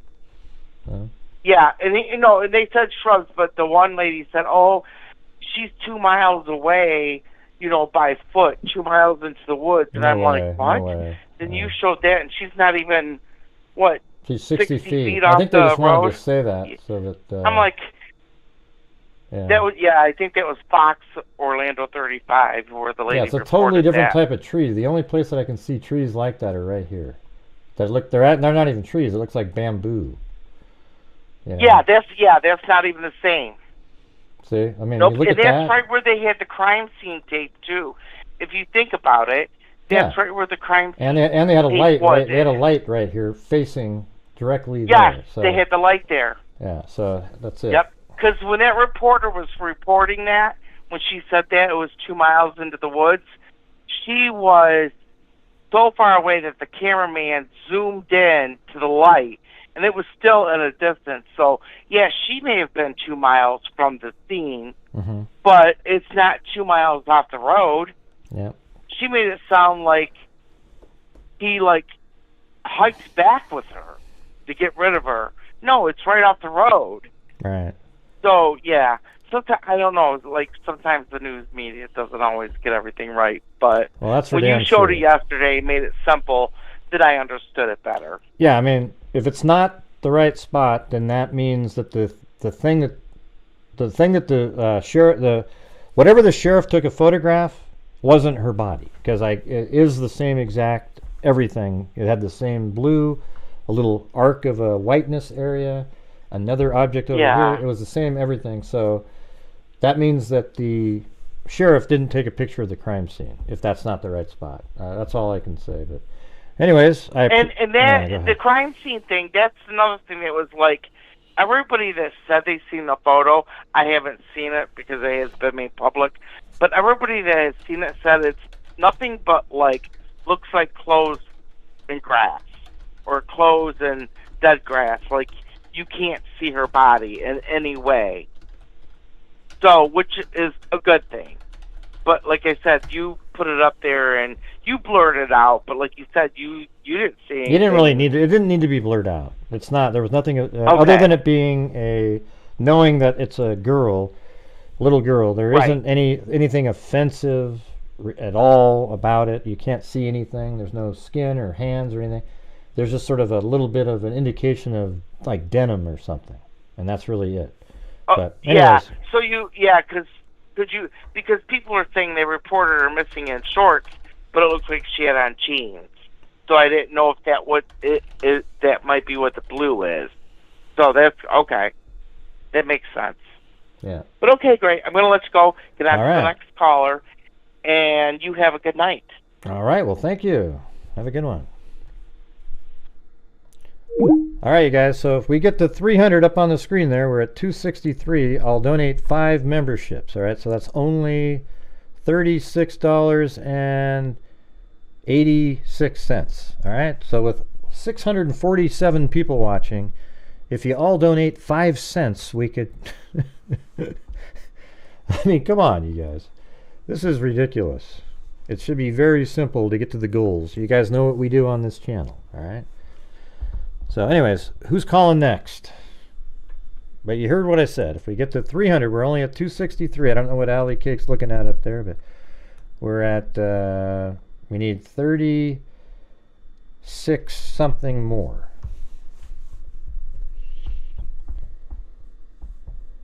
We buried my dad, and I was amazed at the expenses.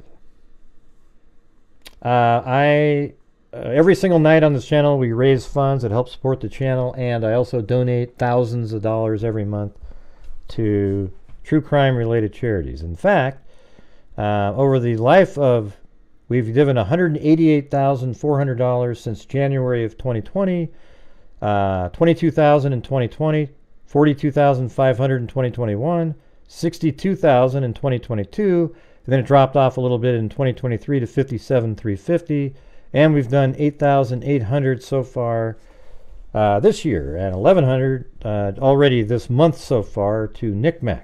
All right, and we've also given to, and it also supports me, allows me to keep doing these shows. It's hard to, I do shows every single day, multiple videos. I'm trying to, you know, put out a good product, and you know, I want to try to figure out a way to make a living specifically only doing YouTube videos. Yeah, so I'm trying to figure out a way to do it, and this is what we've been doing for 4 years. So it's weird to have nights like this when you have 600 and something people, and it's so difficult to, you know, get somewhere. It's wild, actually. Let's see. Hey, thanks, Dami. So you guys heard what I just said, right? We're only just short $36 and something. Yep. Well, how do you know she was cremated? Who said that she was cremated? I saw that she had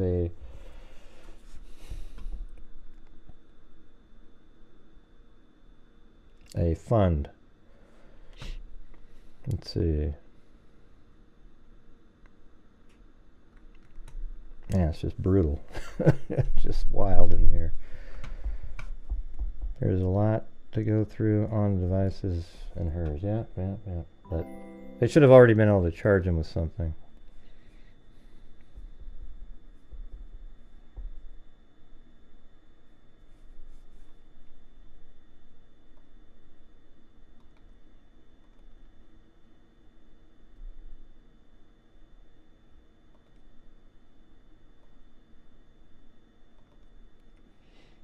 Yeah, there's this right here. Here's her.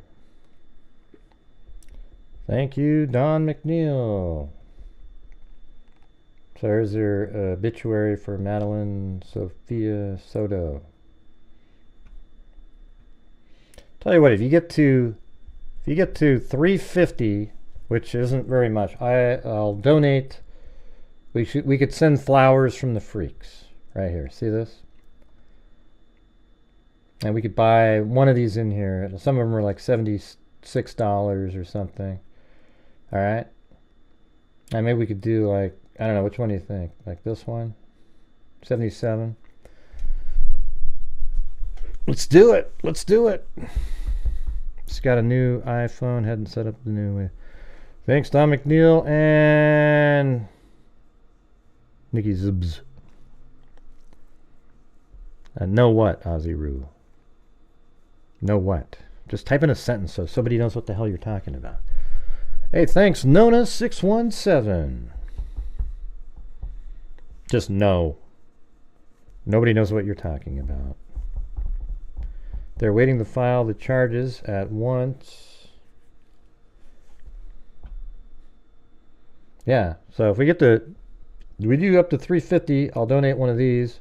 And like yesterday, I'm still like behind, because yesterday, you know how they take 30%. I donated 500, and I think we brought in 500, but it only really bring 350 or so in because YouTube takes 30%. So you know, today we'll donate I mean, you guys interested in doing that? One of these flowers, bouquets here.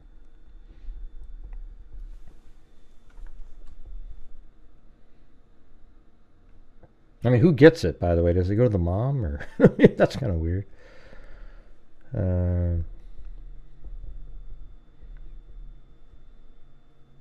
Yeah, I hate the way they wrote that, Cynthia. That almost sounds like they wrote a porno magazine, the arrest document. I don't know what you're talking about, Ozzy Roo. You said no. You just typed in the word no. I don't know what you're talking about, man. or whoever you are. I haven't really ever seen you before in my life, so you might have been a subscriber for years, but you're just talking now, and all you typed in was no. I don't know what that means. Let's see. As a florist, it hurts my heart. You are using sympathy. Using? What do you mean? No, I need to make it so it's extra. You guys are going to be paying for it. Get rid of that person. What kind of a stupid-ass comment is that? Jeez, get the hell out of here. Bye-bye. What a joke. All right, get out of here. A laptop. Okay, forget the flower thing. Never mind. I'll do it on my own if I feel like it later. Let's see. So we got the...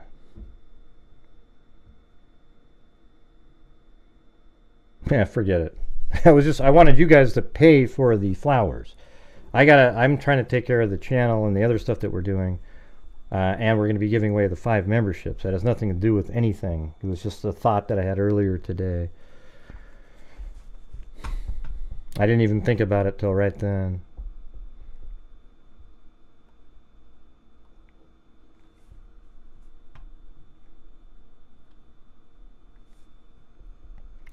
I think he kept the videos as a keepsake or token.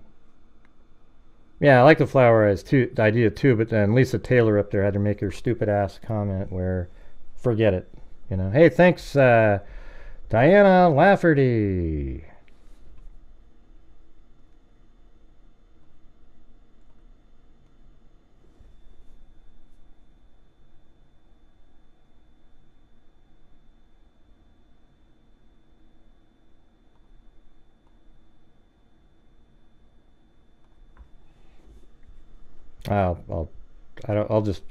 She can just think what she wants. I don't care. It was just part of their package. If you don't like it, sorry. So what do we got? We're almost there, you guys. We'll give away 5 memberships. I think that might do it. Well, we'll be $2 short. We'll be too short. This is great. Hello? Hello? Hello? Who's this? Yeah, who's this? This is Ginger. It was Ginger? Yeah. What's going on? You must be in like a different country. I'm not in a different country. Well, your number's got all kinds of numbers in it.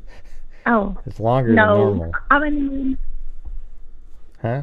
I'm hearing an echo and I don't know why. Well, you probably have your phone on speakerphone. I do. Let me take it off. Okay, now let's see. Oh, that's better. Mm-hmm. Are you there? Yep, I'm still here. What's going on? Okay, I was going to say, I like the flower idea, but I will go with whatever the freaks want. And I think you're so tender-hearted, and I think that a lot of the people that come in that's new they need to actually get to know you better if they don't understand, and they really need to put themselves in a position that they have never been in. And I'm going to start crying because I'm so tender-hearted. But I like what you do, and if everyone that's not a member would donate at least $1, I will match that. And come on. I'm behind, and there's like 600 people. It's showing my internet service provider something's going on in my area, but I'm showing like 600 people. And if everybody will give $1, I will match that. And you know how I am, Gray. I usually do PayPal. However you want me to do it, I will do it. Well, you don't have to. I mean, that's too kind. Yeah, I mean, you guys are there's other people like Sharon Gornick's done that and stuff like that. But that just feels I don't know. I mean, if people want to do that, that'd be great. But I mean, it's so kind. Well, I will do whatever you want me to do because I usually do PayPal, but I've been doing through the chat since I joined. I'm crying. Oh, come since on. I joined your channel. You don't have to. Normally, I don't. Well, don't cry. Come on. You're awesome. I can't. You're always in there. I can't help it. You're awesome. However however you want me to do it, however the freaks want me to do it, I will definitely do it. But that would be if we get to 300, or if we get to 600 people that would just donate $1, I will donate $600. Yeah, we made it to the 300, so I'm going to give 5 memberships away here in a second. So, well, it's very kind of you. I'm showing 600 people watching. If they would give $1, I'll match the 600, and I see people leaving, of course. yeah, it's funny. It's funny how you get to, like, as soon as you start talking about raising funds on the channel, because, see, the thing is we've already given $1,100 away this month, and my ad revenue is doing pretty good this month, so I'm going to be able to donate a lot more money. But the weird part is why should I donate any of my ad revenue? Because it has nothing to do with... I know. It has nothing to do with anybody at all. Like, you guys have no skin in the game for the ad revenue at all. So it's channel memberships, the super chats, and... you know, that's it. Super stickers and stuff like that. Those are when you guys are helping support the channel. The ad revenue is like me making videos, putting it out there, and having, you know, thousands of people watch it. So that's what's kind of interesting about it. Exactly. You know, so, but I'm still donating a portion of that too. So it's just kind of the way it is. And those are those months where we're able to do, like, if I brought in, you know, let's say I had a month where a miraculous month of $15,000 total income, like gross income, I probably could those months donate like $6,500 to $7,000 because, you know, I get taxed too out of the 15, right? So, you know, that's when we were kicking ass. That's how we get up to that 1 year when we did 62,000. Yeah. Yes. Hey, but look at people are doing it. Look at that. Well, we got. I see. I'm behind, but I see. Yes, Abby, it's Ginger Skis on the phone. Are you starting with the robins? Because that was, or after the 300 was met. That would be an easier way to count. All right. So whatever you decide that you want me to do, you can send me an email. You can say it in chat or online, or however you want me to do it is what I will do. Well, let's see what we get to. Where anything over 300, let's say. All right. Okay, they'll be fine. But you can just, you know, whatever you feel like. PayPal's probably better because there's nothing taken out. So. Okay, because I normally do PayPal, but since I joined, I've been doing like the $49 and $99 and all that, or $100 or whatever. Yeah. But I will just send you the PayPal. But if you've got my address, you can just send me and tell me what it is in case my internet goes out. Oh, okay. Well, I have you. We emailed before, right? Yes, you have. Yeah, so we can just... Or I can send you a quick one. Or aren't you going to just sit here for a few more minutes? You can just see it on the screen. It won't be... Yeah, I'm going to sit here. Yes, I am. I'm at 38%, but my internet's going in and out. So all right. I'm hanging in there. I watch you every night. And when you're talking about these cray-cray people, I don't know who they are because I don't ever watch them. Yeah, I never try to advertise for them by saying their names, but there's people that go, ooh, let me go look, ooh, ooh. You know, it's just so weird. You know, why would you go... I'm just telling you guys, there's... I don't. We're the only channel... Like, our channel, you know, yes, I make an income on here, but we actually make a huge difference in the true crime world because of all the funds that we've given out, especially the DNA fund that we have, where we have given $80-something thousand to a DNA fund for identifying Jane and John Does. And we make a difference. So, there you go. I mean, like, literally... Well, you're the only one I watch anyway, so it doesn't matter. Yeah, well, I mean, we're the only channel that really does this type of level of good. There's channels out there that make way, way more money than I do in the same arena, and they don't give a nickel to anything. But everybody's like, yay, you're so great, and they just help them out all the time, and it's like... What do they do for anybody? Nothing, you know? Nothing. Kind of makes me sad. It makes me sad. It makes me... Well, that's why I get so emotional, because I know what you do. I see what you've done. This is my downtime, and I watch you, and I get so emotional because I am so against these people that do these things to children and harm other people. And I just connect with you on such a level I can't explain, and I love you. I love the freaks, And I just cannot say thank you enough for what you do, Greg. Well, thank you, man. It makes me feel good. I try really hard. Well, I know you do, and I hope that everybody sees that. Yeah, well, a lot of people don't. They just troll me every single day, but it's just, hopefully, one person at a time. They can see, I do shows every single day, other than maybe 6 days a year for either sick or a vacation of some kind. But the other 358 or 9 days, I'm doing shows. Exactly. It's crazy. Well, I just had to pay for a daggum $1,200 tree to be cut down. So, it's like karma. What you give, you'll get back one way or another. That's how I look at it. Wow. Well, we're actually, we have to cut down, we have a tree that's like, God, I don't know, 150 feet tall. It's probably like a 300 or 400-year-old tree with. It's just causing so much problems with branches. You probably saw over the winter, so we might have to have that one cut down. This They're summer. a pain in the butt. Yeah, except our neighbor has one bigger right next to it, so it's kind of like, well, does our tree help block some of their branches, or what's, well, we're just tired of it. We're ready to get rid of it. It's too much. I understand. It dumps buckets of pollen on our house every year too. So. Hey, look at that. People are still moving forward there. We got Matt as a cut snake, Jessica Miller, I see it. Angela Alex, Great Karn for you, Marissa, Michelle H, Deb S, Dami. Yeah.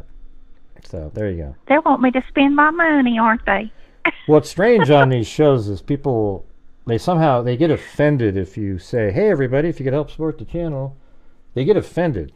And it's like, why are you offended by anything? I gotta somehow try to raise income on live streams. There's almost no ad revenue on live streams. Even if you do a 3-hour show with 8,000 people watching, the ad revenue for some reason on them is just crap. Okay, now if it was that many views on a video, oh God, it would be pretty good. But that's just the way it is. So I'm on the show. I try to raise funds so I can just keep doing what we're doing. And it sucks when you have those nights where it's just so dead, where you're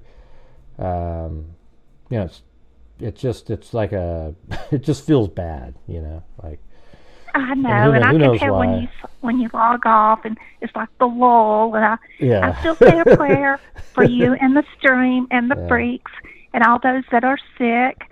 And I'm not trying to do anything like that or anything, but I just want to know that I love y'all, and I think that you're the greatest of the greatest, and I want it to stay that way. So, well, thank you. Anyway, I will. Well, what a nice thing to say. Send you a quick. Well, it's the truth, and I think that everybody knows that, and if they haven't, they're starting to see it now. Well, I appreciate it. I think we do have the best. We think through things the best on this channel and put together. I think we do true crime the right way. Give back. Plus, we don't get sensationalistic and come up with crazy theories just to impress people and get more people to watch and be like, yay! I mean, maybe that's great for building up a channel, but I don't want to do that. I don't want to do it that way. So, anyways, well, thank you for your cool. I try sometimes when I'm in the channel. I say, "Come on and donate," but I don't want to be like that. I thought maybe if I get a chance to call in and say something positive, not just for you, but for everybody else, and especially in a situation like this where we have to keep our children safe. Yeah. I don't know how to do that, but I just want to say thank you, Gray. Well, when we give to thank you from the bottom of my heart. Well, thank you. That was very, very kind. And, you are a very kind person as well, and thank you, freaks, and the mods are the greatest. And I don't know what else to say, but hey, were you named after awesome. The character on Gilligan's Island? Was I named after that? I think there was a ginger on there too. There was a ginger Grant. Yes. No, I was not. One sister wanted to name. I have like several Right. sisters. Yeah. My oldest sister wanted to name me Ginger, and the other one wanted to name me another name. So my mom let them pick, so that's how I got my name. Well, there one you go. to name me There Ginger, you and the go. other one's another. So that's how I got. What was the Ginger. name? What would the name have been had the other one got it? Joy. Joy? Oh, Mhm. that would have been equally good. So there you go. Ginger Joy. Yeah. Awesome. All right. Well, But hey. Ginger's Keys was what my little niece was the first word she never spoke or said anything. That's how I came up with Ginger's Keys, because she didn't speak or wouldn't say anything. I would show her the moon, the stars, everything, the sun. Her mama talked to her and everything. And just one day out of the blue, she just had grabbed hold of my pocketbook and she looked at me. She said, "Ginger's Keys?" And we went, "Oh, she spoke." So that's how that came about. Oh, nice. So that's how I'm Ginger's Keys. Well, there you go. There you go. So I know a Yeah. little story for everything, a Yeah. little positive thing. But I love you guys. Have a blessed night.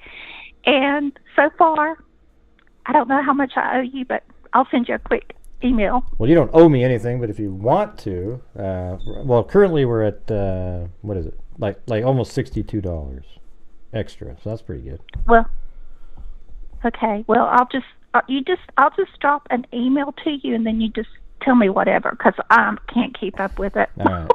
Okay. It's just over my head. Okay. God bless everybody, thank and you. have a great night. And You too. hug the little babies for me, and Chris as well, and your children. All right. Well, thank you.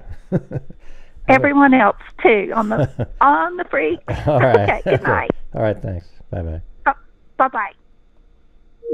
Wow, that was like a total pick-me-up there. Thank you, Ginger. Of course, yeah, we did. It's sad how people, if it's not like you're just not always talking about the crime, they just take off, Yeah, we still have 564 people. That's good. All right, let's see.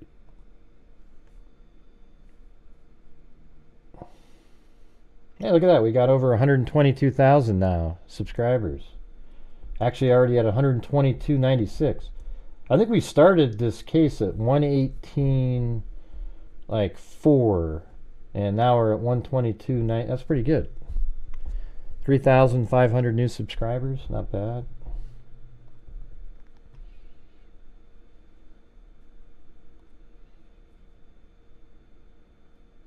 I'm just trying to get the live stream open so I can donate here. What the heck? Come on, Twisted Owl. What's going on here? Just because you like Ginger. Well, no, but I'm not going to have... I'm not including that on Ginger's... That means you don't like her, man, because you're going to go all the way up to 260. No, I'm just kidding. Anyways, thanks so much. Appreciate it. Let me get the memberships out. Hold on.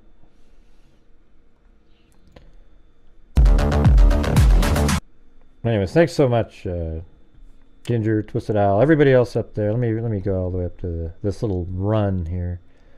Robin, Plato, Susan Moore, Daphne, Diana Lafferty, Courtney, Linda Howell, Domi, Justan Oakley, Allie Cake, and Sharon Gornick again. Lisa Valenzuela, Cheryl, Peter Beast Mode 24, Dami, Debs, Michelle H., Marissa, Great Karn for you, Matt is a Cut Snake, Jessica Miller, Angela Alex, Jessica Schubach, Chicken Wing, Melissa Ridner, Tammy Weeks, Jen V, and then Twisted Owl with a quadruple cat eye.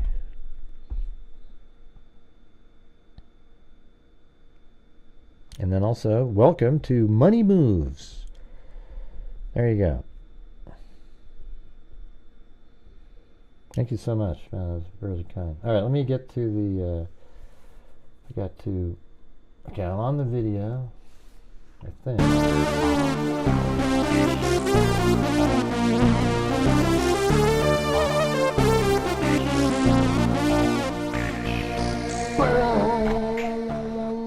Just because I like Ginger lol.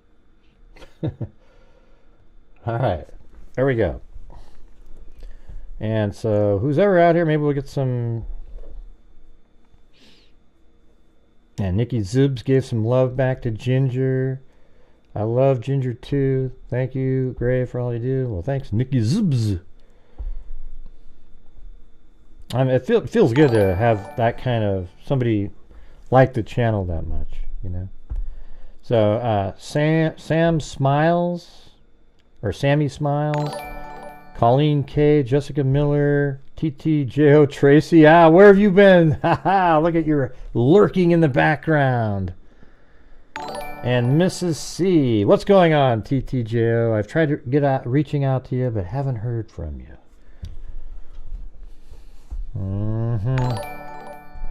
Interesting, interesting.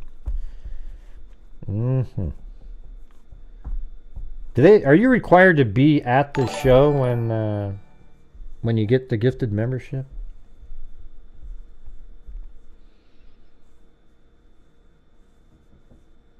Well, thanks, Courtney. Wow, that's so cool. My 5 CAD didn't show up. What's a CAD? Well, thanks for the 5 CAD. I didn't see it. What happened, Marissa? What do you mean? Did something happen to her? You said sorry. We love you, but well, I don't want to. I mean, I don't think she wants me to throw that 200 on there. She was saying if everybody does $1. I mean, I don't want to. Can go to subscriber not in the show. Any subscriber? What do you mean? Any subscriber? No, you have to. Well, if you have to be available for it, right? I love Ginger too. Thank you, Gray, for all you do. So you don't have to be watching the show at the time? That's crazy.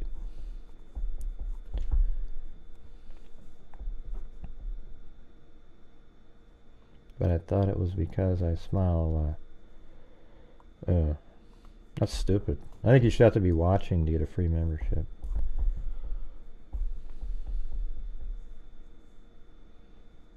Is that random? Yeah, I think it's kind of random. You can't pick who gets it. Yeah, you just press the button and it starts giving them to people.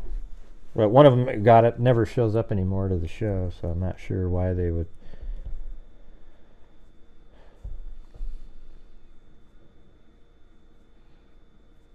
Yeah, I can't. We don't get to pick who gets them.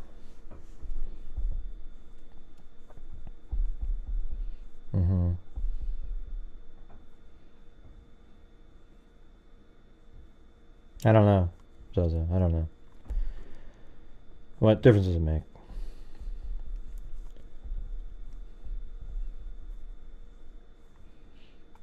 I think the first interview is the one where they're both jittery and he's crying. And I think the second interview is where it's probably like the next day. They seem a lot more relaxed. And he's the one when he's sitting back in the chair.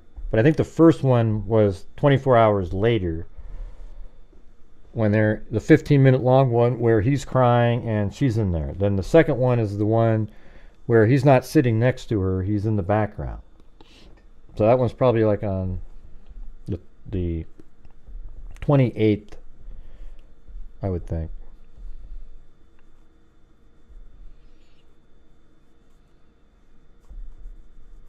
Actually, where was didn't I have that in that document that I was looking at the beginning of the show? Hold on, let me go. Maybe I can just find that. Just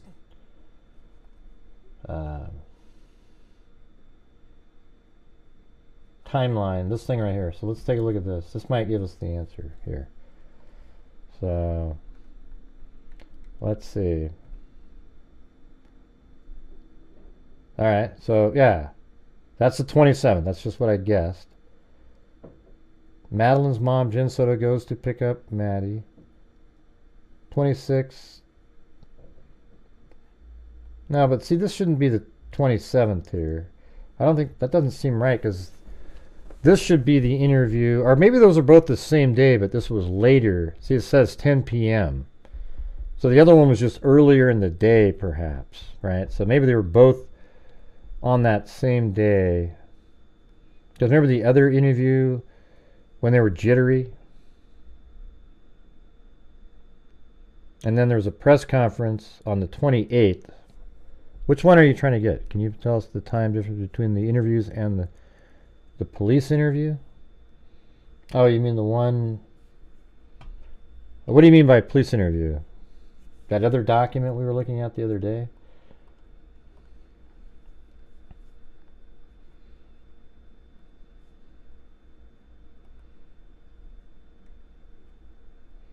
I think it was this one.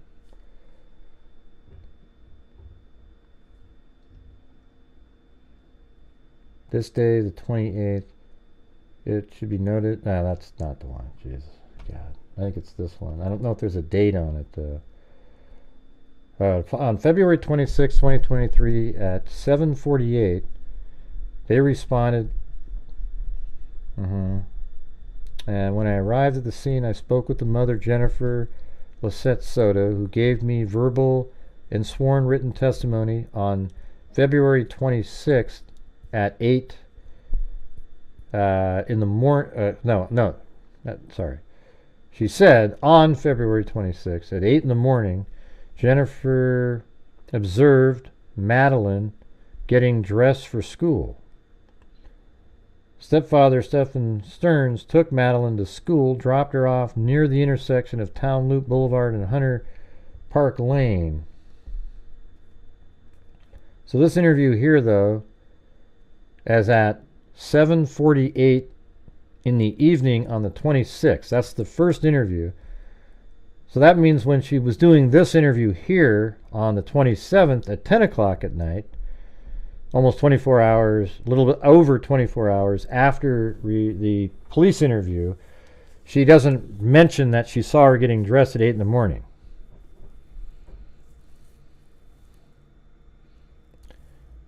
Yeah, he did say he drove around with police.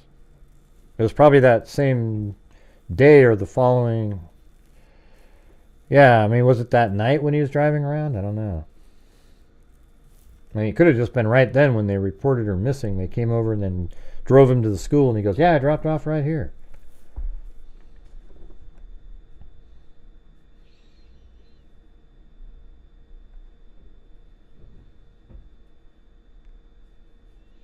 Orange County Sheriff John Mina hosts a press conference. That was on the 28th. You think we should go look that one up again?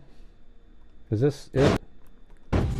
Breaking news in the last... No, I don't know. It'd be kind of interesting to listen to that first one again. All right. Well, good afternoon. So thank you for being here. Is that so this we can one? bring as much attention. Intelligence analyst. No, that's the one. Actually near the Peace United Methodist. So he's already saying on the 28th that they see her dead in the vehicle, and then the same day he's arrested here. And then we have this one. Isn't there a first press conference somewhere, though? Like some sort of a meeting, a little shorter one than this? Because you got 1, 2, but that's all they've had that I...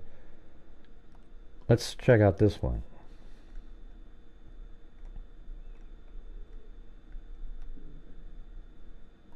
"13-year-old Maddie Soto has been missing since Monday morning. Of our he will remain at none. Meanwhile, still no Maddie. Whenever you have a person go missing, the search for Maddie continues. Maddie, if you see... He's released this...